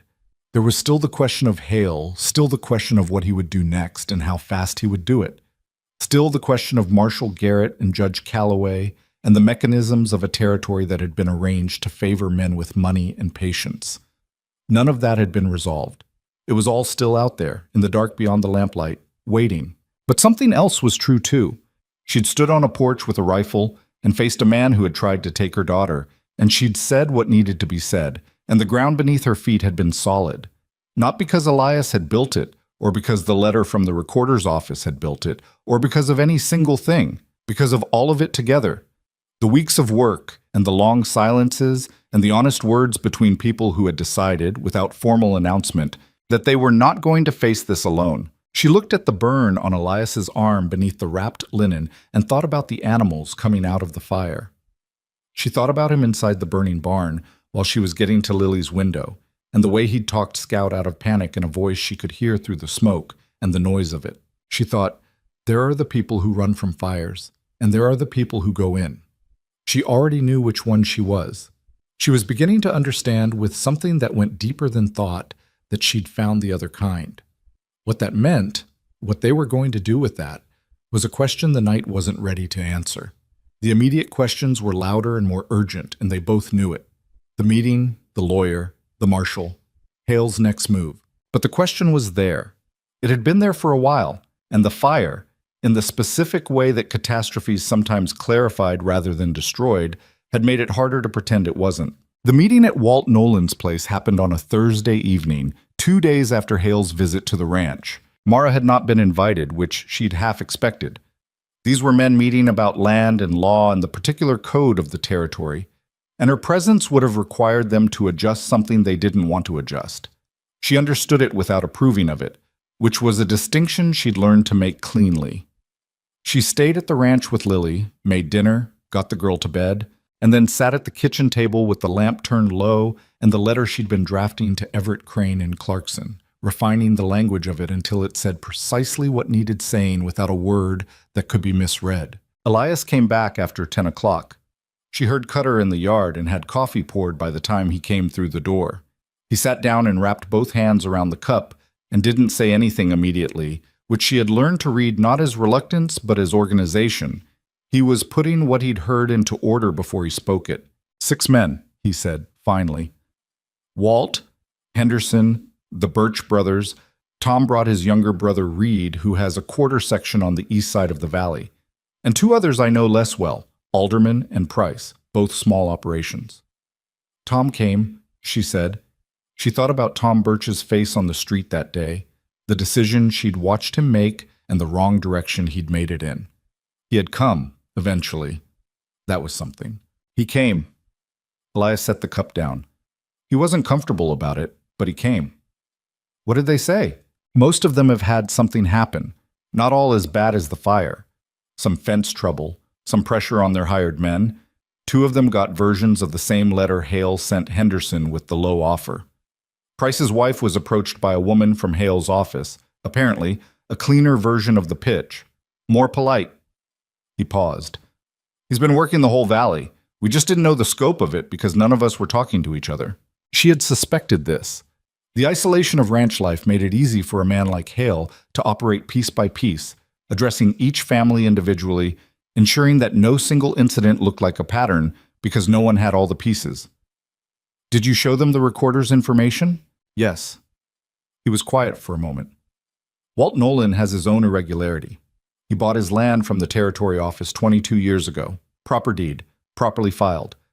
But there's a competing claim that appeared in the county records 2 years ago, filed through Calloway's court, same as the Crane transfer. A back tax claim that Walt says he was never notified about and never owed. Mara set down her pen. Calloway manufactured a tax debt. Appears so. Elias looked at the table. It's sitting there unfiled, like it's waiting to be used. Walt didn't know about it until I showed him what the recorder's office had flagged. She thought about this. A judge manufacturing legal claims to be deployed at the moment of maximum leverage. It was patient, it was sophisticated, and it was exactly the kind of thing that would be difficult to prove without someone willing to look at the whole picture from outside it. Crane needs to see all of this, she said. Not just the letter. All of it. The recorder's documents, Walt's deed against the competing claim, the Crane family transfer papers if Frank Henderson can get them. Henderson's already looking, Elias said. Walt said he'd have his deed papers together by end of week. She picked up her pen and started writing again, faster now, adding what he'd told her to the letter in language that was precise and detailed and left nothing for inference. She wrote for several minutes while Elias drank his coffee, and the house was quiet around them in the good way it was quiet now. Not empty, just still. There's one more thing, Elias said. She looked up. Walt Nolan thinks we should approach Marshal Garrett together, all 6 of us, with the documents. He paused. He was more optimistic about Garrett than I am. Walt's known Garrett longer, she said. 20 years. He turned the cup in his hands. Walt says Garrett's not Hale's man. He's just a man who doesn't want trouble, and Hale has made it easier not to want trouble than to want it. But if enough people show up with enough evidence, he doesn't have a choice anymore, she said. That's Walt's thinking. It's reasonable thinking. She looked at Elias. You don't believe it. I believe Garrett is honest, Elias said slowly. I'm less certain he's brave. She considered that. Honesty without bravery is worth something. If we give him enough, he doesn't have to be brave. He just has to do what the evidence requires. He looked at her with the steady, quiet attention he'd given her since she'd first laid the recorder's letter on the table between them. The look of a man who had discovered that thinking alongside someone was different from thinking alone, and was still adjusting to it, and found the adjustment worthwhile. You should be in that meeting, he said. When we go to Garrett. They didn't invite me to the Nolan meeting. I'm inviting you to this one. She looked at him for a moment. All right, she said. She folded the letter to Crane and sealed it and put it by the door for the morning. Outside, Cutter had settled in the temporary pen, and the cold was deep and total, and the mountains were invisible in the dark, but present in the way of things too large to disappear entirely, just because you couldn't see them. And so, the note appeared under the front door 3 days later. Mara found it in the morning, a folded piece of paper that hadn't been there the night before, which meant someone had come to the ranch in the dark without a lamp, or with one shuttered, and had come quietly enough that neither she nor Elias had heard them. That fact alone was more frightening than what the note said, and what the note said was frightening enough. It was short, 8 words in handwriting that had been deliberately made plain, stripped of identifying characteristics. The girl goes to school on Mondays. That was all. No threat stated, no demand, just the information, offered as a demonstration that the information was known, that Lily's routine was known, that the road between the ranch and the schoolhouse was known, That 4 miles of open trail between a child and her mother was a thing that had been noticed and considered. Mara read it standing in the doorway in the cold morning air and felt the particular quality of fear that was different from all the other fears she'd felt in recent months. Not fear for herself, not even fear of loss in the abstract, but the specific, targeted animal terror of a mother who has been told that someone has been watching her child. She carried the note inside and put it on the table and sat down. She did not allow herself to react beyond that. She sat with it until Elias came in from the morning chores, and she put it in front of him without speaking. He read it. He read it twice. Then he set it down on the table very carefully, in the way of a man being careful with himself. "She doesn't go to school this week," he said. "No," Mara agreed. "Or next week. Not until this is finished. I'll tell Miss Varney." He picked the note up again and looked at it, and she watched something move through his face that was not the controlled anger she'd seen after the fence and after the fire. Something older than that, something that had been waiting behind the control for a long time. He set the note down. "I'm going to town," he said. "To Garrett?" "Yes." He stood up. "Today. Not Thursday, not after the papers are assembled. Today." She looked at him. "Elias, the documents, I'll ask Walt to come. And Henderson if I can reach him this morning." He was already moving toward his coat. "The documents are enough for now. Crane can have the full picture when he arrives. But this," he looked at the note, "this doesn't wait." She understood. She also understood that he was partly operating on something beyond strategy now, and she knew that wasn't entirely wrong, that sometimes the thing that moved first needed to be feeling rather than calculation, because calculation took time and time was what the note had been designed to remove. "I'm coming," she said. He stopped with his coat half on. He looked at her. "Lily stays here," she said. "I'll ask Mrs. Aldrich from the next farm if she can come sit with her. But I'm coming to Garrett with you." He didn't argue it. He put his coat on fully and went to get the wagon ready, and she went to write a quick note to Mrs. Aldrich, who was a stout and unflappable woman of 60, who would have described herself as hard to surprise and would not have been wrong. She rode with him to the Nolan place first, where Walt came to the door in the morning cold and listened to the account of the note with a stillness that went from concern to resolved in about 30 seconds. He got his coat and his hat and told his wife where he was going, and she said, "Take your good coat." And he took it, and they were back on the road within 10 minutes. Henderson was further, but Elias had sent a rider the previous evening, one of Nolan's hands, and Frank Henderson met them on the South Road with his own documents in a saddlebag, and his jaw set in the way of a man who had been waiting for a reason to move and had now been given it. They reached Blackthorn Ridge by mid-morning, 5 of them: Elias, Mara, Walt, Henderson, and Tom Birch, who had gotten word somehow and ridden in from his own place to meet them on the edge of town. Tom looked like a man who had not slept well, which Mara thought was appropriate, and he fell into step without much said. Marshal Garrett's office was on the north end of Main Street, a squat building with a lamp in the window that burned regardless of the time of day, which Mara had always found either reassuring or ominous depending on the situation. Today it felt like both. Garrett was a broad, gray-haired man in his mid-50s, with the solid, slightly worn look of someone who had spent decades managing problems that other people had made. He was at his desk when they came in, 5 people through the door of an office built for 2, and he looked up from his paperwork and read the room in about 3 seconds and said, "Close the door." Tom closed it. Garrett looked at each of them in turn, ending on Elias. "I heard about the barn," he said. "Then you know why we're here," Elias said. "Tell me anyway." Elias put the note on the desk. Garrett read it, and his expression tightened in a way that was not performance. "Where was this found?" he said. "Under my front door," Elias said. "This morning, sometime in the night." "Your front door is 4 miles from town." "Yes." Garrett set the note down and looked at Mara, and there was something in his look that was uncomfortable, not hostile, more the look of a man who found it easier to deal with things when the people involved were the kind of people he usually dealt with, which was to say men with land in their own names and straightforward grievances. She held his gaze and said nothing, which she'd decided in the wagon was the correct approach. Walt Nolan spoke next. He spread his deed papers on the desk beside the note and explained the competing tax claim calmly and thoroughly, the way a man explained something he'd had time to get angry about and had moved through to the other side of. Henderson added his account. Tom Birch talked about pressure on his hired hand, a man named Cole, who had been approached twice by Dobbs with offers of better work and had finally taken one of them last month. Garrett listened to all of it without interrupting. He was, Mara thought, a man who listened correctly. Not the performance of listening while waiting to speak, but actual taking in. She revised slightly upward her estimate of what he might do. "The recorder's office irregularities," he said when they'd finished. "That's federal jurisdiction, potentially." "Potentially," she said, because this was her territory and she knew it. "But the conduct within this county, the fire, the note, the manufactured tax claim on Mr. Nolan's land, those are yours." He looked at her directly. "And you are—" "Mara Whitlock," she said. "I live at the Mercer Ranch.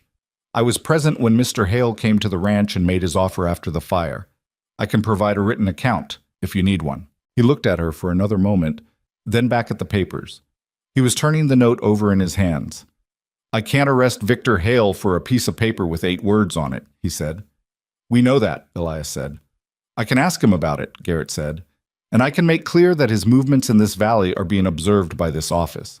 He put the note down. "And I can write to the county sheriff in Clarkson." "There's a lawyer coming from Clarkson," Mara said. "Everett Crane. He'll want to speak with you." Garrett nodded. He looked at the group of them, ranchers he'd known in some cases for years, a widow he'd just met, all of them standing in his small office with the weight of something that had been building for months. He rubbed his face with one hand. "Hale has been in this town a long time," he said, not as a defense, more as a statement of the terrain. "He's built up. It's not simple." "No," Walt Nolan said. "It isn't, but it's gone far enough." Garrett looked at the note again, at the 8 words and what they meant. He pressed his lips together. "I'll go speak to him this afternoon," he said. "I'll make it clear that this office considers the incidents at the Mercer Ranch active matters under investigation. That's what I can do today." "That's a start," Elias said. "It's a start," Garrett agreed. He didn't dress it up as more than that, which Mara respected.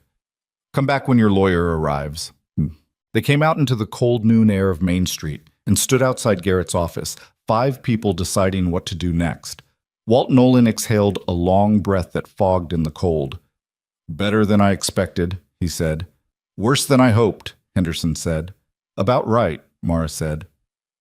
Tom Birch was looking down the street at nothing in particular. "I should have come forward sooner," he said, to no one specifically.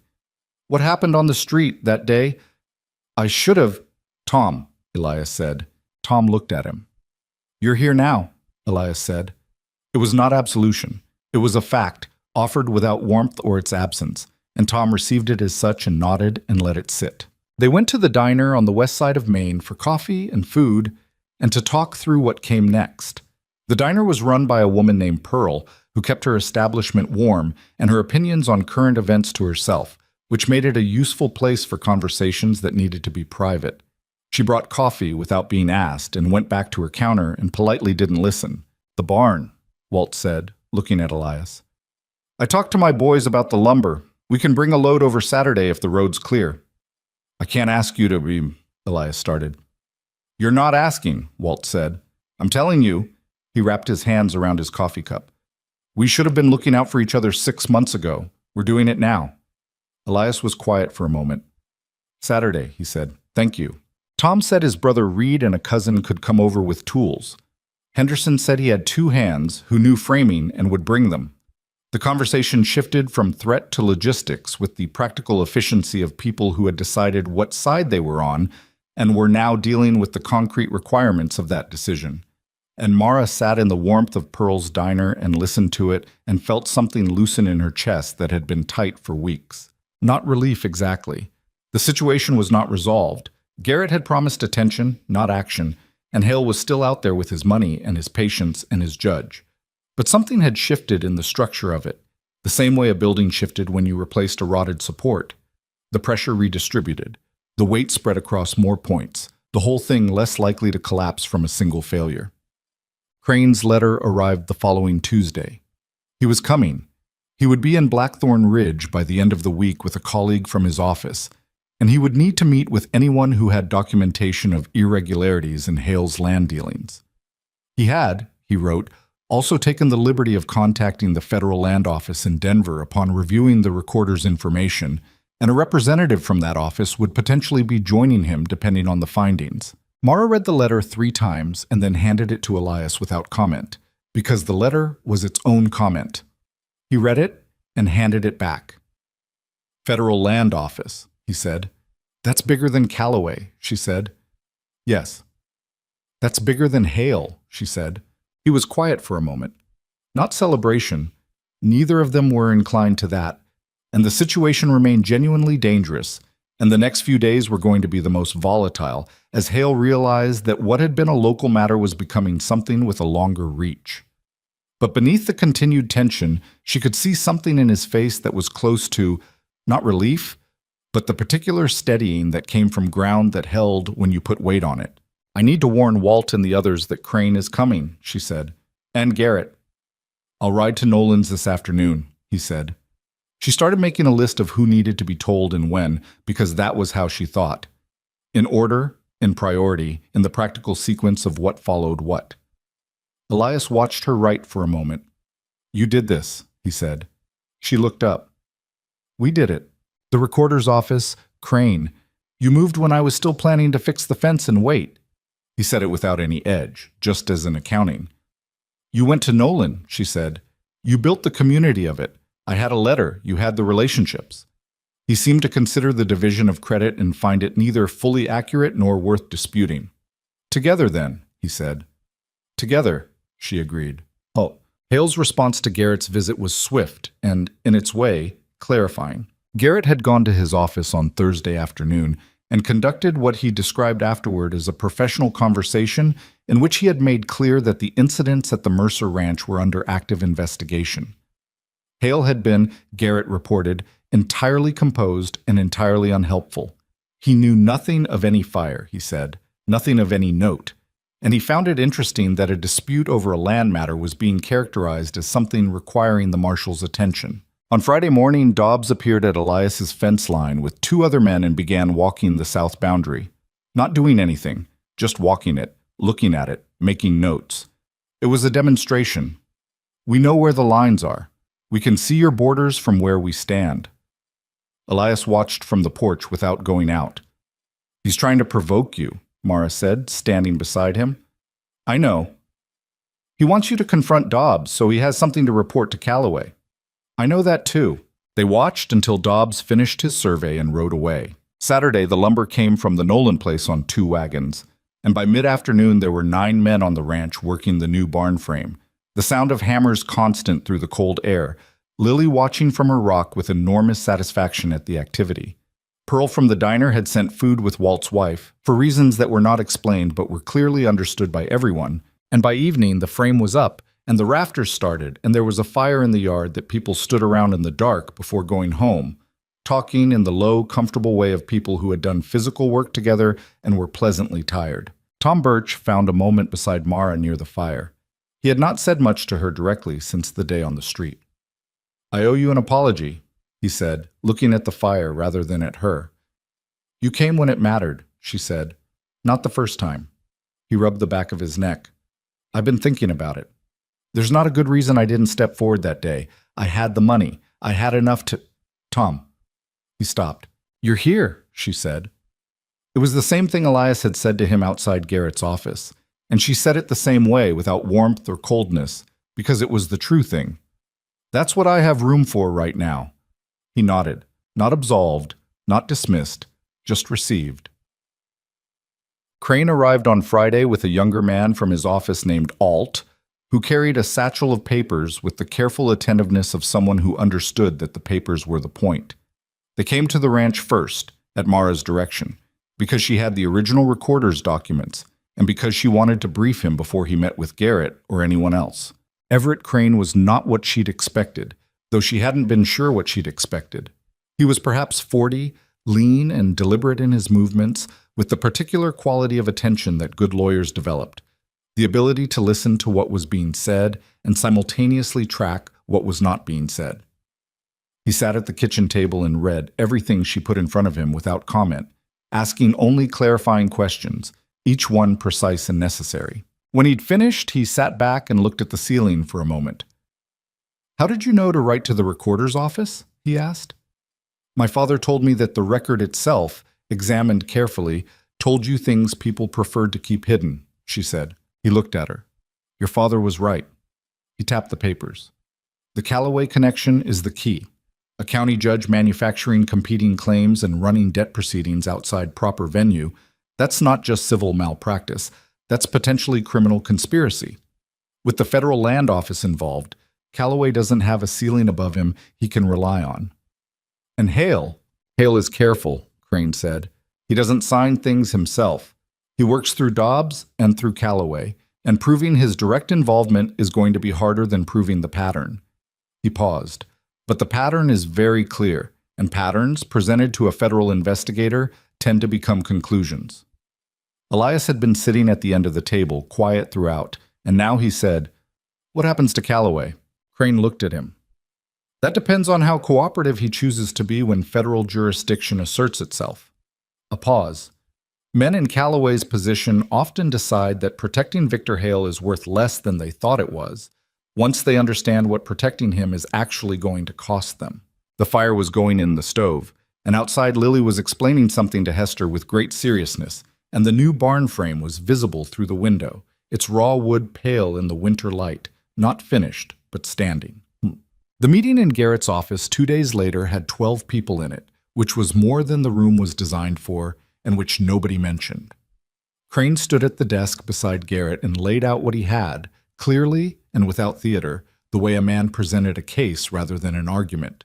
The federal land officer, a quiet woman named Sims, who had come from Denver and who looked at everything with the contained attention of someone not particularly interested in local politics, sat in the corner and took notes.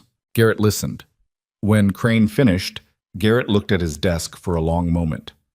"Calloway has been on the bench here for 11 years, he said. "I understand that," Crane said. Garrett stopped. Started again. "The things you're describing, they didn't happen overnight. They've been building since Hale came into the territory." "Yes," Crane said. "And nobody—" Another stop. He looked at the room, at Walt Nolan and Henderson and the Birch brothers and Elias and Mara and the others pressed in around them. "Nobody talked to me about it." "Would it have changed anything if we had?" Walt Nolan asked. He said it without accusation, genuinely. Garrett took a long time answering that. "I don't know," he said finally. "I want to say yes. I'm not certain enough to say yes." He picked up the note, the 8-word note that had started this acceleration, and looked at it one more time. "But I'm certain now." He looked at Sims. "Whatever you need from this office, you have it." Sims nodded without expression, which was apparently her way. It was not dramatic. There was no moment of triumph in the room. Everybody knew that what had been set in motion would take time to conclude, that Hale had lawyers and resources and would not go simply or quietly. But the shape of it had changed. The weight of it was no longer pressing down on individual families in isolation. It was pressing against something that had the size and structure to push back. Mara stood in the corner of the room and watched Elias, who was standing by the window with Walt Nolan, talking in low voices. He had the same quality he always had, contained, economical, not given to displays, but there was something different in the set of him, something she recognized because she'd felt it herself outside Garrett's office the first time. The specific physical adjustment of a person who has been carrying weight alone and has just felt another pair of hands take part of it. She thought about the morning on the street, knees in the dust, the crowd that looked away. She thought about the voice from the edge of it that had said stop, and the way one man stepping forward had changed the specific gravity of a moment that had seemed already decided. One act of stubbornness, she thought, one refusal to be moved, and then another, and another, each one making the next slightly more possible. Until here they were in this overcrowded office with a federal land officer in the corner and a lawyer from Clarkson making the case for what was right against a man who had counted on there being no case at all. She was not finished being afraid. She was not finished being in danger. None of them were, and she was clear-eyed about that. Hale would do something else. He would try something before the legal process could hem him in, because that was the kind of man he was. And she needed to be ready for it and ensure that Lily was never on that road alone and that the rifle stayed where she could reach it. But she also thought, we are not alone anymore. And she thought about how long she had been alone before that morning in the street, and how much larger the alone had been than she'd allowed herself to know while she was inside it. She caught Elias's eye across the room. Just briefly. He held it for a moment, and there was nothing communicated that was reducible to words, just the simple acknowledgement of two people who had arrived somewhere difficult together and were still standing, and intended to keep standing. Then someone spoke, and the room's attention moved, and the work went on. Outside on Main Street, Victor Hale's office lamp was burning in the window the way it always burned, steady and presumptuous and indifferent to the hour. But for the first time since Mara had walked that street with nothing left and nowhere to go, it looked less like a fixed fact and more like something that could, given enough pressure applied from enough directions, be put out. Hale made his last move on a Wednesday. Mara had been expecting it. Not in the specific shape it took, but in the general fact of it. She'd said to Elias the week before, when the federal investigation had begun formally and Crane had filed the first motions in county court, that a man like Victor Hale did not watch his position erode without doing something that felt like offense. It was how men like that were built. They could not tolerate the sensation of losing control without reaching for whatever was still in their hands. What was still in his hands, apparently, was Judge Calloway. The papers arrived at the ranch on a Wednesday morning, served by a deputy she'd never seen before. Not one of Garrett's men, a county deputy from outside the territory, which told her immediately that Calloway had gone around Garrett deliberately.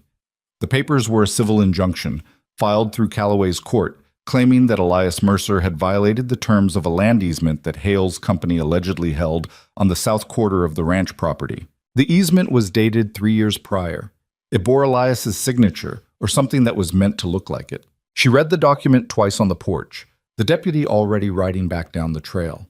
Then she went inside and found Elias at the kitchen table oiling the harness and put the papers in front of him. He read them. He set them down. "That's not my signature," he said. "I know. I never signed an easement to anyone on this property." "I know that too." She sat down. "This is Calloway giving Hale a legal mechanism to file for possession of the South Quarter. If the easement holds, Hale claims violation, claims damages, and uses that as leverage to force a settlement." She looked at the papers. "It won't hold. It's forged. But Calloway will rule on it first, and the ruling will be designed to tie up the property in litigation long enough to make it not worth defending," Elias finished. "That's the idea."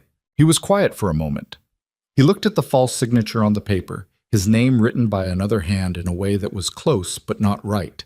The E too wide. The R of Mercer looping in a way his didn't.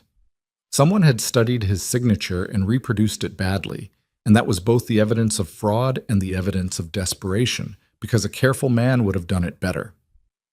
"I need to call Crane," she said. "Yes." "And Garrett needs to know Calloway went around him." "Yes." He looked at her. "How long does this take?" "The court process." "Crane thinks the federal motion will supersede Calloway's jurisdiction within 2 to 3 weeks, she said.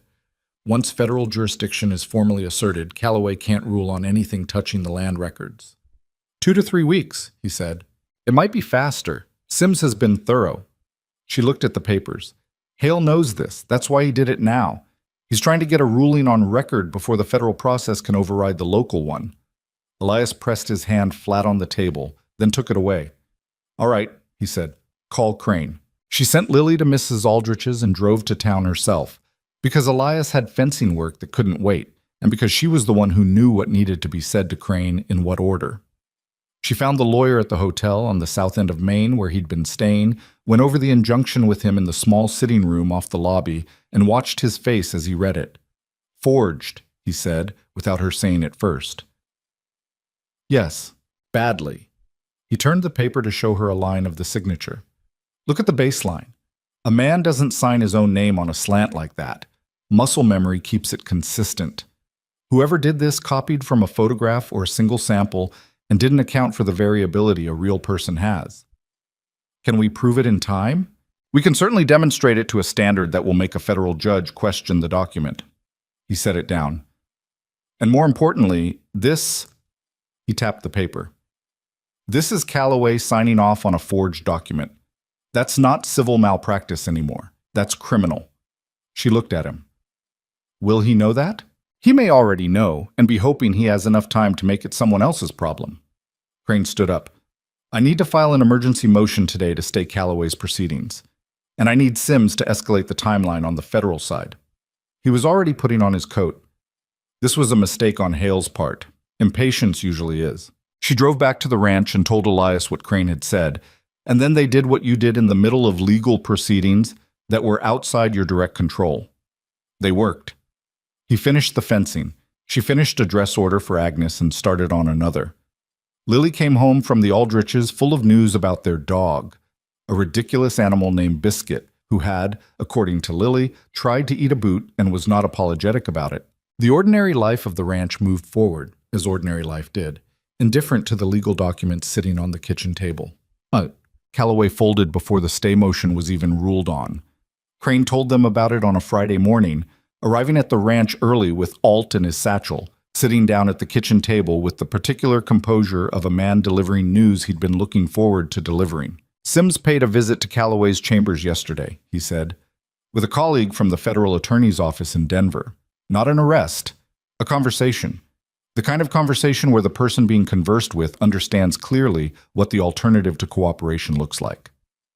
And, Elias said, and Judge Calloway has agreed to provide a full account of his dealings with Victor Hale over the past 4 years in exchange for consideration in any subsequent proceedings. Crane paused. He signed a statement last night. It names Hale directly in the manufactured tax claim on the Nolan property, in the Crane family land transfer, and in the easement document filed this week. It also identifies 3 other properties in the county where similar mechanisms were used. The kitchen was very quiet. Mara had her coffee cup in both hands, and she was looking at the table and she was thinking about all the accumulated months of it. The debt, the street, the wagon ride north, the fences, the fire, the note with 8 words that had been designed to terrify her into retreating. What happens to Hale? She said. The federal charges are being prepared now, Crane said. Land fraud at this scale, involving forged documents and a compromised judge, with federal land records implicated, he's looking at serious exposure. Criminal, not just civil. He looked at her. His assets in the territory are being frozen as of this morning pending the investigation. That includes the Financial Services Office. The debts he holds, she said, being reviewed. Any debt collected through fraudulent means or used as leverage in his broader scheme, Crane looked at her carefully, may be subject to voiding. She thought about $42 borrowed in the spring by a man who had been optimistic about the future and had not lived to see autumn. She thought about a little girl who had almost become a line item in someone else's ledger. That's not why I started this, she said. I know, Crane said, but it's where it ended up. She put her coffee cup down. Elias was looking at her from across the table, and she looked back at him, and there was so much in that exchange that had no words for it. The long road of it, from the street to the barn fire to the forged signature to here, the kitchen table on a cold Friday morning with a lawyer delivering news that had seemed, for a long time, like something that belonged to a version of events they might not get to. Dobbs? Elias said. Dobbs has disappeared, Crane said, with a slight tightening around his mouth that suggested he found this professionally irritating. Left the territory, we think, when word of Calloway's cooperation got out. Men like Dobbs tend to be well informed about when to go. He'll surface somewhere, Elias said. Probably. Crane was not optimistic or pessimistic about it. Not your problem anymore. Hale was arrested on a Monday 3 weeks later. Mara wasn't in town when it happened. She heard about it from Agnes Hewitt, who came to the ranch specifically to tell her, arriving breathless with the news before the cold had quite left the morning. Federal marshals, Agnes said. 2 of them from Denver, with papers. They'd walked into the Financial Services office at 9 in the morning and come out 10 minutes later with Hale between them, and he had gone in his good coat and his composed face and his pale, shallow eyes, and he had not made a scene, and that had perhaps been the most surprising thing to the people who watched from the street. He just went, Agnes said, sitting at the kitchen table with coffee and the slightly dazed quality of someone who has watched a fixture of their landscape disappear. Like it was a business appointment, not a word. Mara thought about that. The composure of a man who had decided that the performance of dignity and defeat was the last thing left to him. She didn't feel sympathy exactly, but she understood it in the way you understood things about people who were not good, because people who were not good were still people, and their motivations were usually comprehensible even when their actions were not. "The office?" she said. "Locked up," Agnes said. "Federal seal on the door." She looked into her coffee cup. Half the town didn't even know what he was doing. People just thought he was a businessman. "He was," Mara said. "The business was other people's land." Agnes was quiet for a moment. "What happens now? To the people who sold to him? The Crane family's land?" "Crane, the lawyer, is working through each acquisition," Mara said. "The ones that were genuinely voluntary sales, the families get fair value back if they want it, or the right to repurchase. The ones that were coerced," she paused, "that's harder, and it'll take longer, and some of it isn't going to be fully undone." That's the honest answer. "Nothing's ever fully undone," Agnes said. "No," Mara agreed, "but some things get close enough." She walked Agnes to her wagon when she left, and stood in the yard for a while after, in the cold December air. The new barn was finished now. Not the same as the old one, better in some ways and worse in others, the way rebuilt things usually were. The lumber had come from 3 different sources, and you could see it in the wood, the slight variations in color and grain, and she found she preferred that to the uniform look a single source would have given it. It looked like something that had been built by a community, because it had been. She heard Elias behind her before she heard the barn door, his boot on the frozen ground. "Hale's been arrested," she said, without turning. "I heard," he said. He'd been in town that morning for supplies. He came to stand beside her, looking at the barn. "Garrett told me." "Agnes came to tell me herself." She paused. She seemed shaken. "A lot of people will be," he said. "When something looks solid for long enough, it feels like the ground. When it goes, people don't know where to stand for a while." She looked at him. "You're not surprised." "I'm relieved," he said. "That's different from not surprised." He was quiet for a moment. "Surprised would have been if we'd gotten here faster, or if Calloway had held out, or if the federal office hadn't taken it seriously." He looked at the mountains. "I'm relieved because those things didn't happen." She nodded. They stood in the yard, and the cold was clean and the sky was very blue, the particular blue of winter sky at altitude, and from somewhere in the south pasture one of the horses made a sound. Scout, probably. She'd learned to tell them apart by now. And the mountains stood where they'd always stood, past and permanent, not caring one way or the other. "The debt," she said. "Crane says it may be voided." "I heard." "I don't want it voided," she said. He looked at her. "Mara, I owe you $28.50, she said. "I've got 18 of it. I'll have the rest by spring." She looked at him steadily. "I want to pay it. I need to pay it. Not because of the money, because of what it means to me to pay it." He looked at her for a long moment. She could see him deciding whether to argue, the way she'd seen him decide various things over the months. That particular inward consideration that showed in the set of his eyes. "All right," he said. "Good." She looked back at the barn. "I'll have it by March." She did in fact have it by February, which was faster than she'd said, because the sewing work had picked up considerably after Hale's arrest. Something about the resolution of the territory's long anxiety had loosened people's willingness to spend on small pleasures, she thought. Or perhaps people simply had more to celebrate. She put $18 in coins and a bank draft for $11.50 in an envelope and left it on the kitchen table one morning while Elias was in the barn. He found it when he came in for breakfast. He looked at it for a moment, then he put it in his coat pocket without ceremony and sat down. And she put coffee in front of him, and neither of them said anything about it, because the thing it represented had already been said in every other way. Calloway was removed from the bench in January, and his case referred to the federal attorney's office.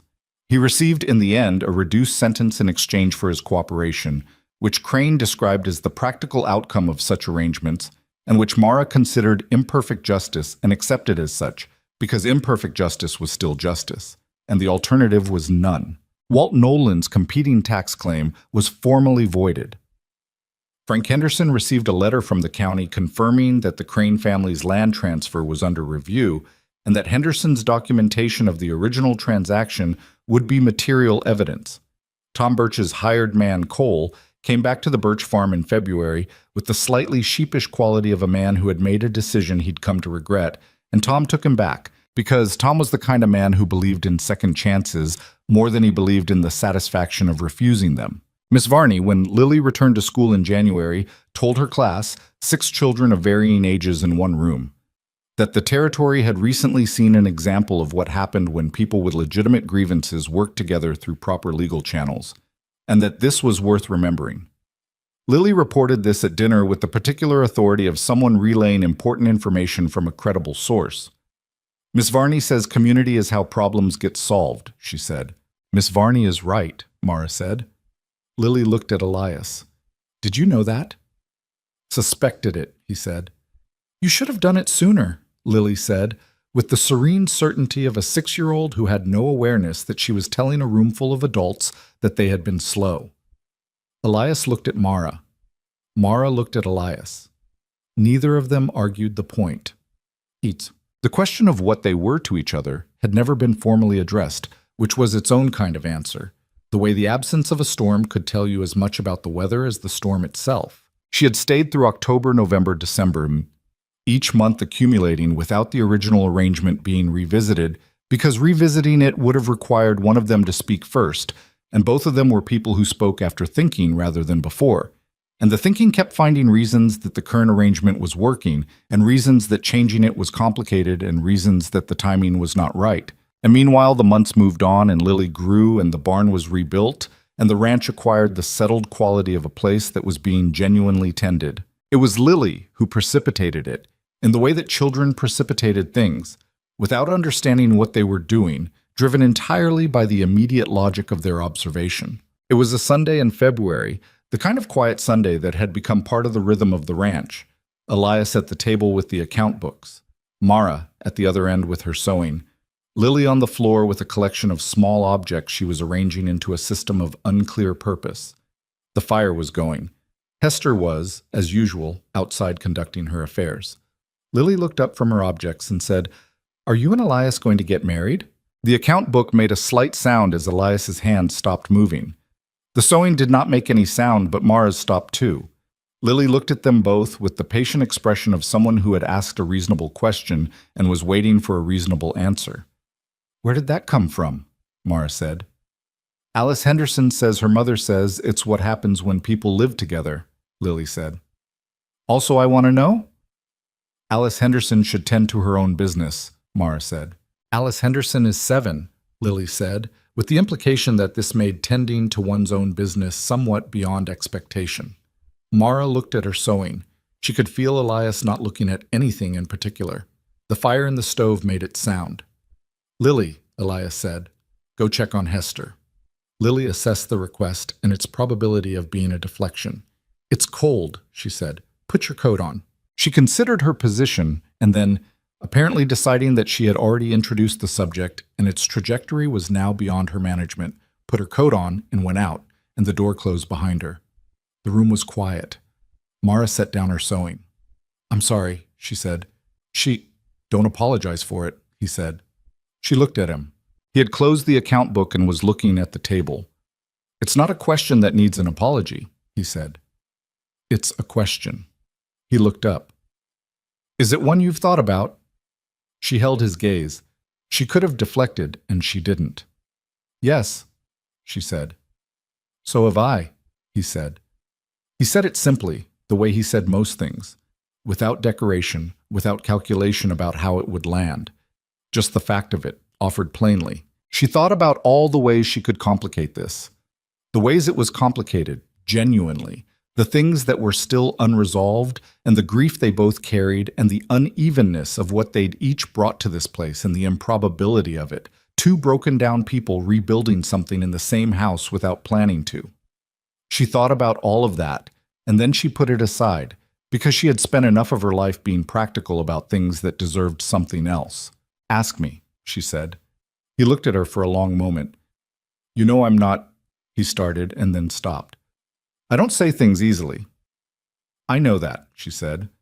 "Ask me anyway." He was quiet for 3 seconds. Then he said, "Will you stay?" Not as a matter of arrangement. Not because of what's owed or what's practical or where else there is to go. He looked at her the way he'd looked at her that first day on the street. From the edge of the crowd, steady and completely certain, the way someone looked when they had thought through something until they knew it.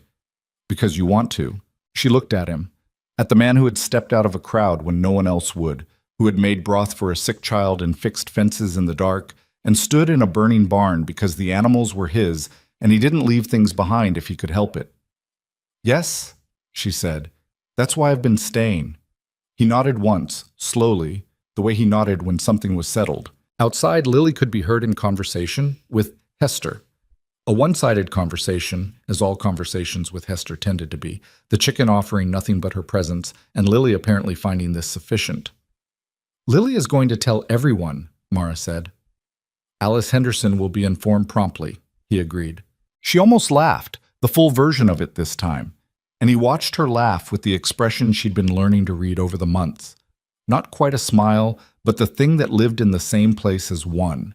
The particular quality of attention that meant he was finding something worth finding.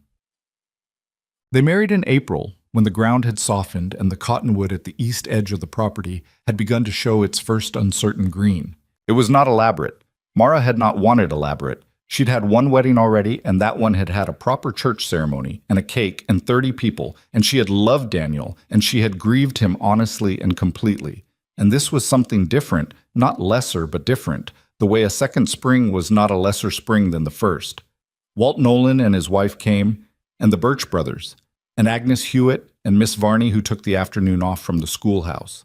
Crane had returned to Clarkson, but sent a letter that arrived that morning, and which Mara read twice before setting carefully on the shelf. They stood under the cottonwood, and a justice of the peace from the neighboring county read the words, and Lily stood beside them in her brown coat. The button had been replaced in January, finally, with the serious, satisfied expression of someone who had asked a question and received a thorough answer. When it was done, Walt Nolan shook Elias's hand and said, "Took you long enough." And Elias said, "I did things in the right order." And Walt laughed, the big rolling laugh of a man who'd had enough hard months to genuinely appreciate a moment of uncomplicated good. Agnes cried, which she had apparently decided to do and was not embarrassed about. Miss Varney did not cry, but looked as though she found the proceedings satisfactory, which for Miss Varney was the emotional equivalent. Lily ate 3 pieces of the cake Walt's wife had brought, a plain spice cake without anything fussy about it, the kind of cake that tasted like effort and care rather than artistry, and then went to explain the day's events to Hester, who received them with characteristic equanimity. There were things that stayed hard. She wanted to be honest about that, even years later when the telling of the story had been simplified by time into something with cleaner edges than it actually had. Elias was not easy to live with in the ways that people who had been alone too long were never fully easy to live with. He had habits built into him like structure, and some of them yielded to her presence over time, and some of them didn't. He still moved through rooms without filling them the way other men did. He still required silence the way some people required air. And there were days when the silence felt like an absence rather than a quality, and she had to remind herself that absence and quiet were not the same thing even when they felt like it. She was not easy either. She had opinions she held firmly, and she was right about things with a frequency that occasionally bordered on tiresome, and she knew it and couldn't always help it. She had grief in her that didn't go away because new happiness arrived. It just became something she carried differently, in a way that was less disabling but never fully done. There were nights in the first year when she dreamed about Daniel, and she woke with the particular guilt of someone who has moved on without being sure they'd been given permission, and she had to sit with that privately because it was not a thing she could give to Elias. It was a thing she had to carry herself. Lily grew. She grew with the specific recklessness of a child who had learned early that the world could be frightening and had decided anyway to go toward it. She was loud in the way her mother was not, physical in the way neither of her parents was, forever coming home with muddy boots and some new piece of information she'd extracted from the world by main force. She called Elias by his name for the first year, and then gradually, without ceremony or announcement, shifted to something that wasn't quite either his name or a title, but occupied the space between, a shortening, a compression, the way language adjusted itself to fit what feeling had already decided. He heard it the first time she used it and said nothing, and the third time he said nothing, and by the 5th time it was simply what she called him. The valley changed slowly, the way valleys changed. The Nolan family expanded their operation. Henderson's sons grew into the land. Tom Birch's hired man Cole stayed and made a life, and his children went to the same school as Lily. The financial services office on Main Street became a dry goods store run by a woman named Petra, who had come from the east with her husband and found the territory to her liking. New people arrived, as new people always did in the territory. Some looking for something, some running from something, most of them both at once. Blackthorn Ridge grew in the uneven, somewhat chaotic way of frontier towns that had not quite decided what they wanted to be. There were better years and harder ones. A drought in the third year took most of the winter wheat and required decisions that were not easy and money that was tight. A late frost in the fifth year killed the early planting and required starting again. Through all of it, the ranch was there. The particular fact of it, the rebuilt barn with its mismatched lumber, the curtains in the front room that Mara had made from the cedar chest fabric and replaced twice since with other colors as her taste changed, the photograph on the shelf that had been moved forward to face the room and was now joined by others, the kitchen table where things were decided and arguments happened and children did their schoolwork and coffee was poured too many times to count. And through all of it, there was the thing she had understood on the porch that first night, looking up at the stars, that she had arrived somewhere she hadn't planned to arrive, and that everything that came next would have to be built from here. The building was never finished. That was the part the simplified version of the story always left out. It was never finished, never fully settled, never arrived at a state where it required no more work or attention or willingness to show up on the hard days when showing up was not the thing that felt easiest. Marriage and land and community were not destinations. They were ongoing projects with no final form, subject to weather and time and the endless negotiation of people who were imperfect trying to make something that lasted. But lasting was different from perfect. Lasting was its own kind of achievement, maybe the most important kind. The achievement of continuing, of choosing again on the ordinary days what you had chosen on the extraordinary ones. But years later, many years, enough that Lily was grown and the valley had a proper school and a real post office and a road that didn't turn to mud every spring, Mara sat on the porch one evening in the last of the autumn light and thought about the morning she had been on her knees in the street. She thought about it the way you thought about old weather, as something that had happened, that had shaped the terrain, that was over, but not gone. She thought about the crowd that had looked away, and she had spent enough time in the world by then to understand them more generously than she had in the first years. Fear was not a simple thing, and it was not only cowardice. It was also the accumulated weight of other people's losses, the calculation of risk in a world that did not forgive mistakes easily, the exhaustion of people who were already carrying as much as they could carry. She understood that. And she also understood that understanding it didn't make it right. The two things coexisted, as most true things did. What she thought about most was the moment itself.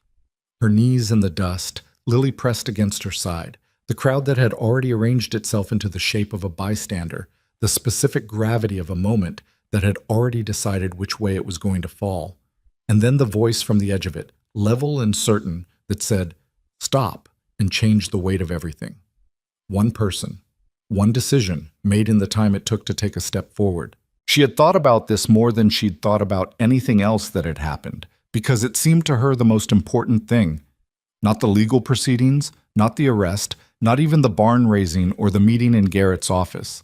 All of those things had been real and necessary, but they'd been made possible by that one moment on that one morning, by a man who had looked at something wrong happening and had decided that the question of whether anyone else was going to do something about it was not in fact relevant to whether he was going to do something about it. She had tried to live that way since. She had not always managed it. She had her own calculations, her own moments where she looked at something and weighed the cost and chose the safer path. She was not a story about a person who became perfect because of what happened to them. She was a person who had been changed in a particular direction and tried to keep moving in that direction, and some days was better at it than others. The porch creaked behind her.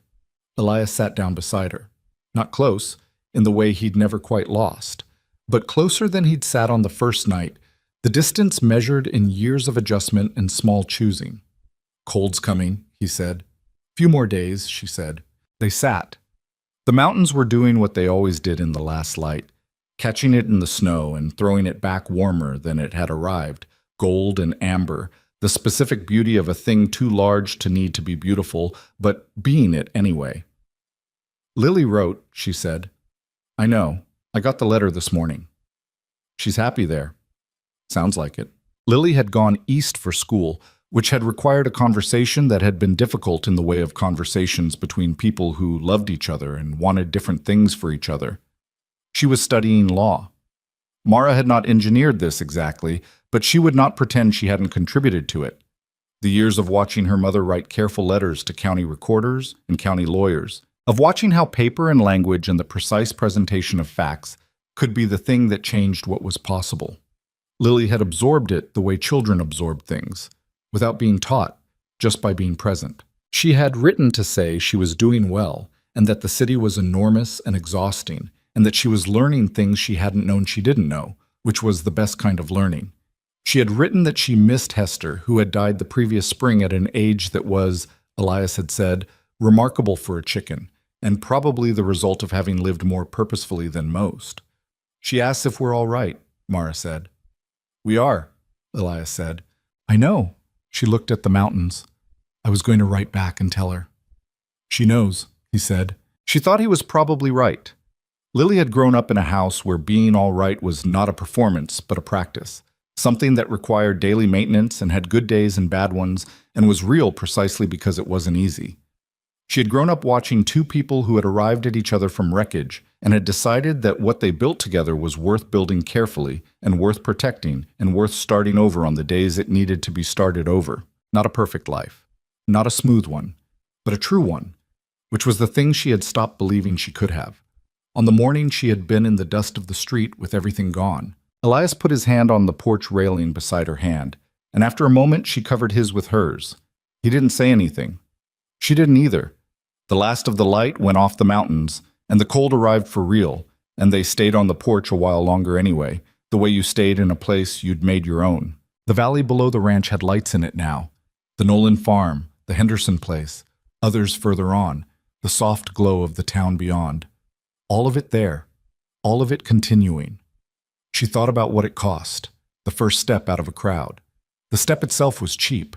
It was the decision that was expensive. The decision to stop treating what happened to someone else as someone else's problem, to stop waiting for a different person to be the one who moved. She had benefited from that decision. She had built a life inside it, and she had tried in the years since to be the kind of person who made it in return, not always successfully, not always bravely, but honestly and repeatedly, in the small and large moments that arrived without announcement and required an answer. That was the whole of it, she thought. That was the thing that lasted, the thing you could pass on.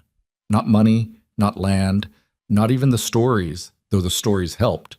Just the understanding that when something wrong was happening in front of you, the question of whether anyone else was going to do something about it had nothing to do with whether you were. The cottonwood at the east edge of the property moved in the evening wind, its bare branches making their sound, and the stars came out one at a time and then all at once, the way they always did up here, away from the lights, and the ranch sat solid in the dark, built by many hands over many years out of timber and trouble and the stubborn, ordinary insistence of people who refused to be driven out of their own lives. It was not a perfect place. It was the right one.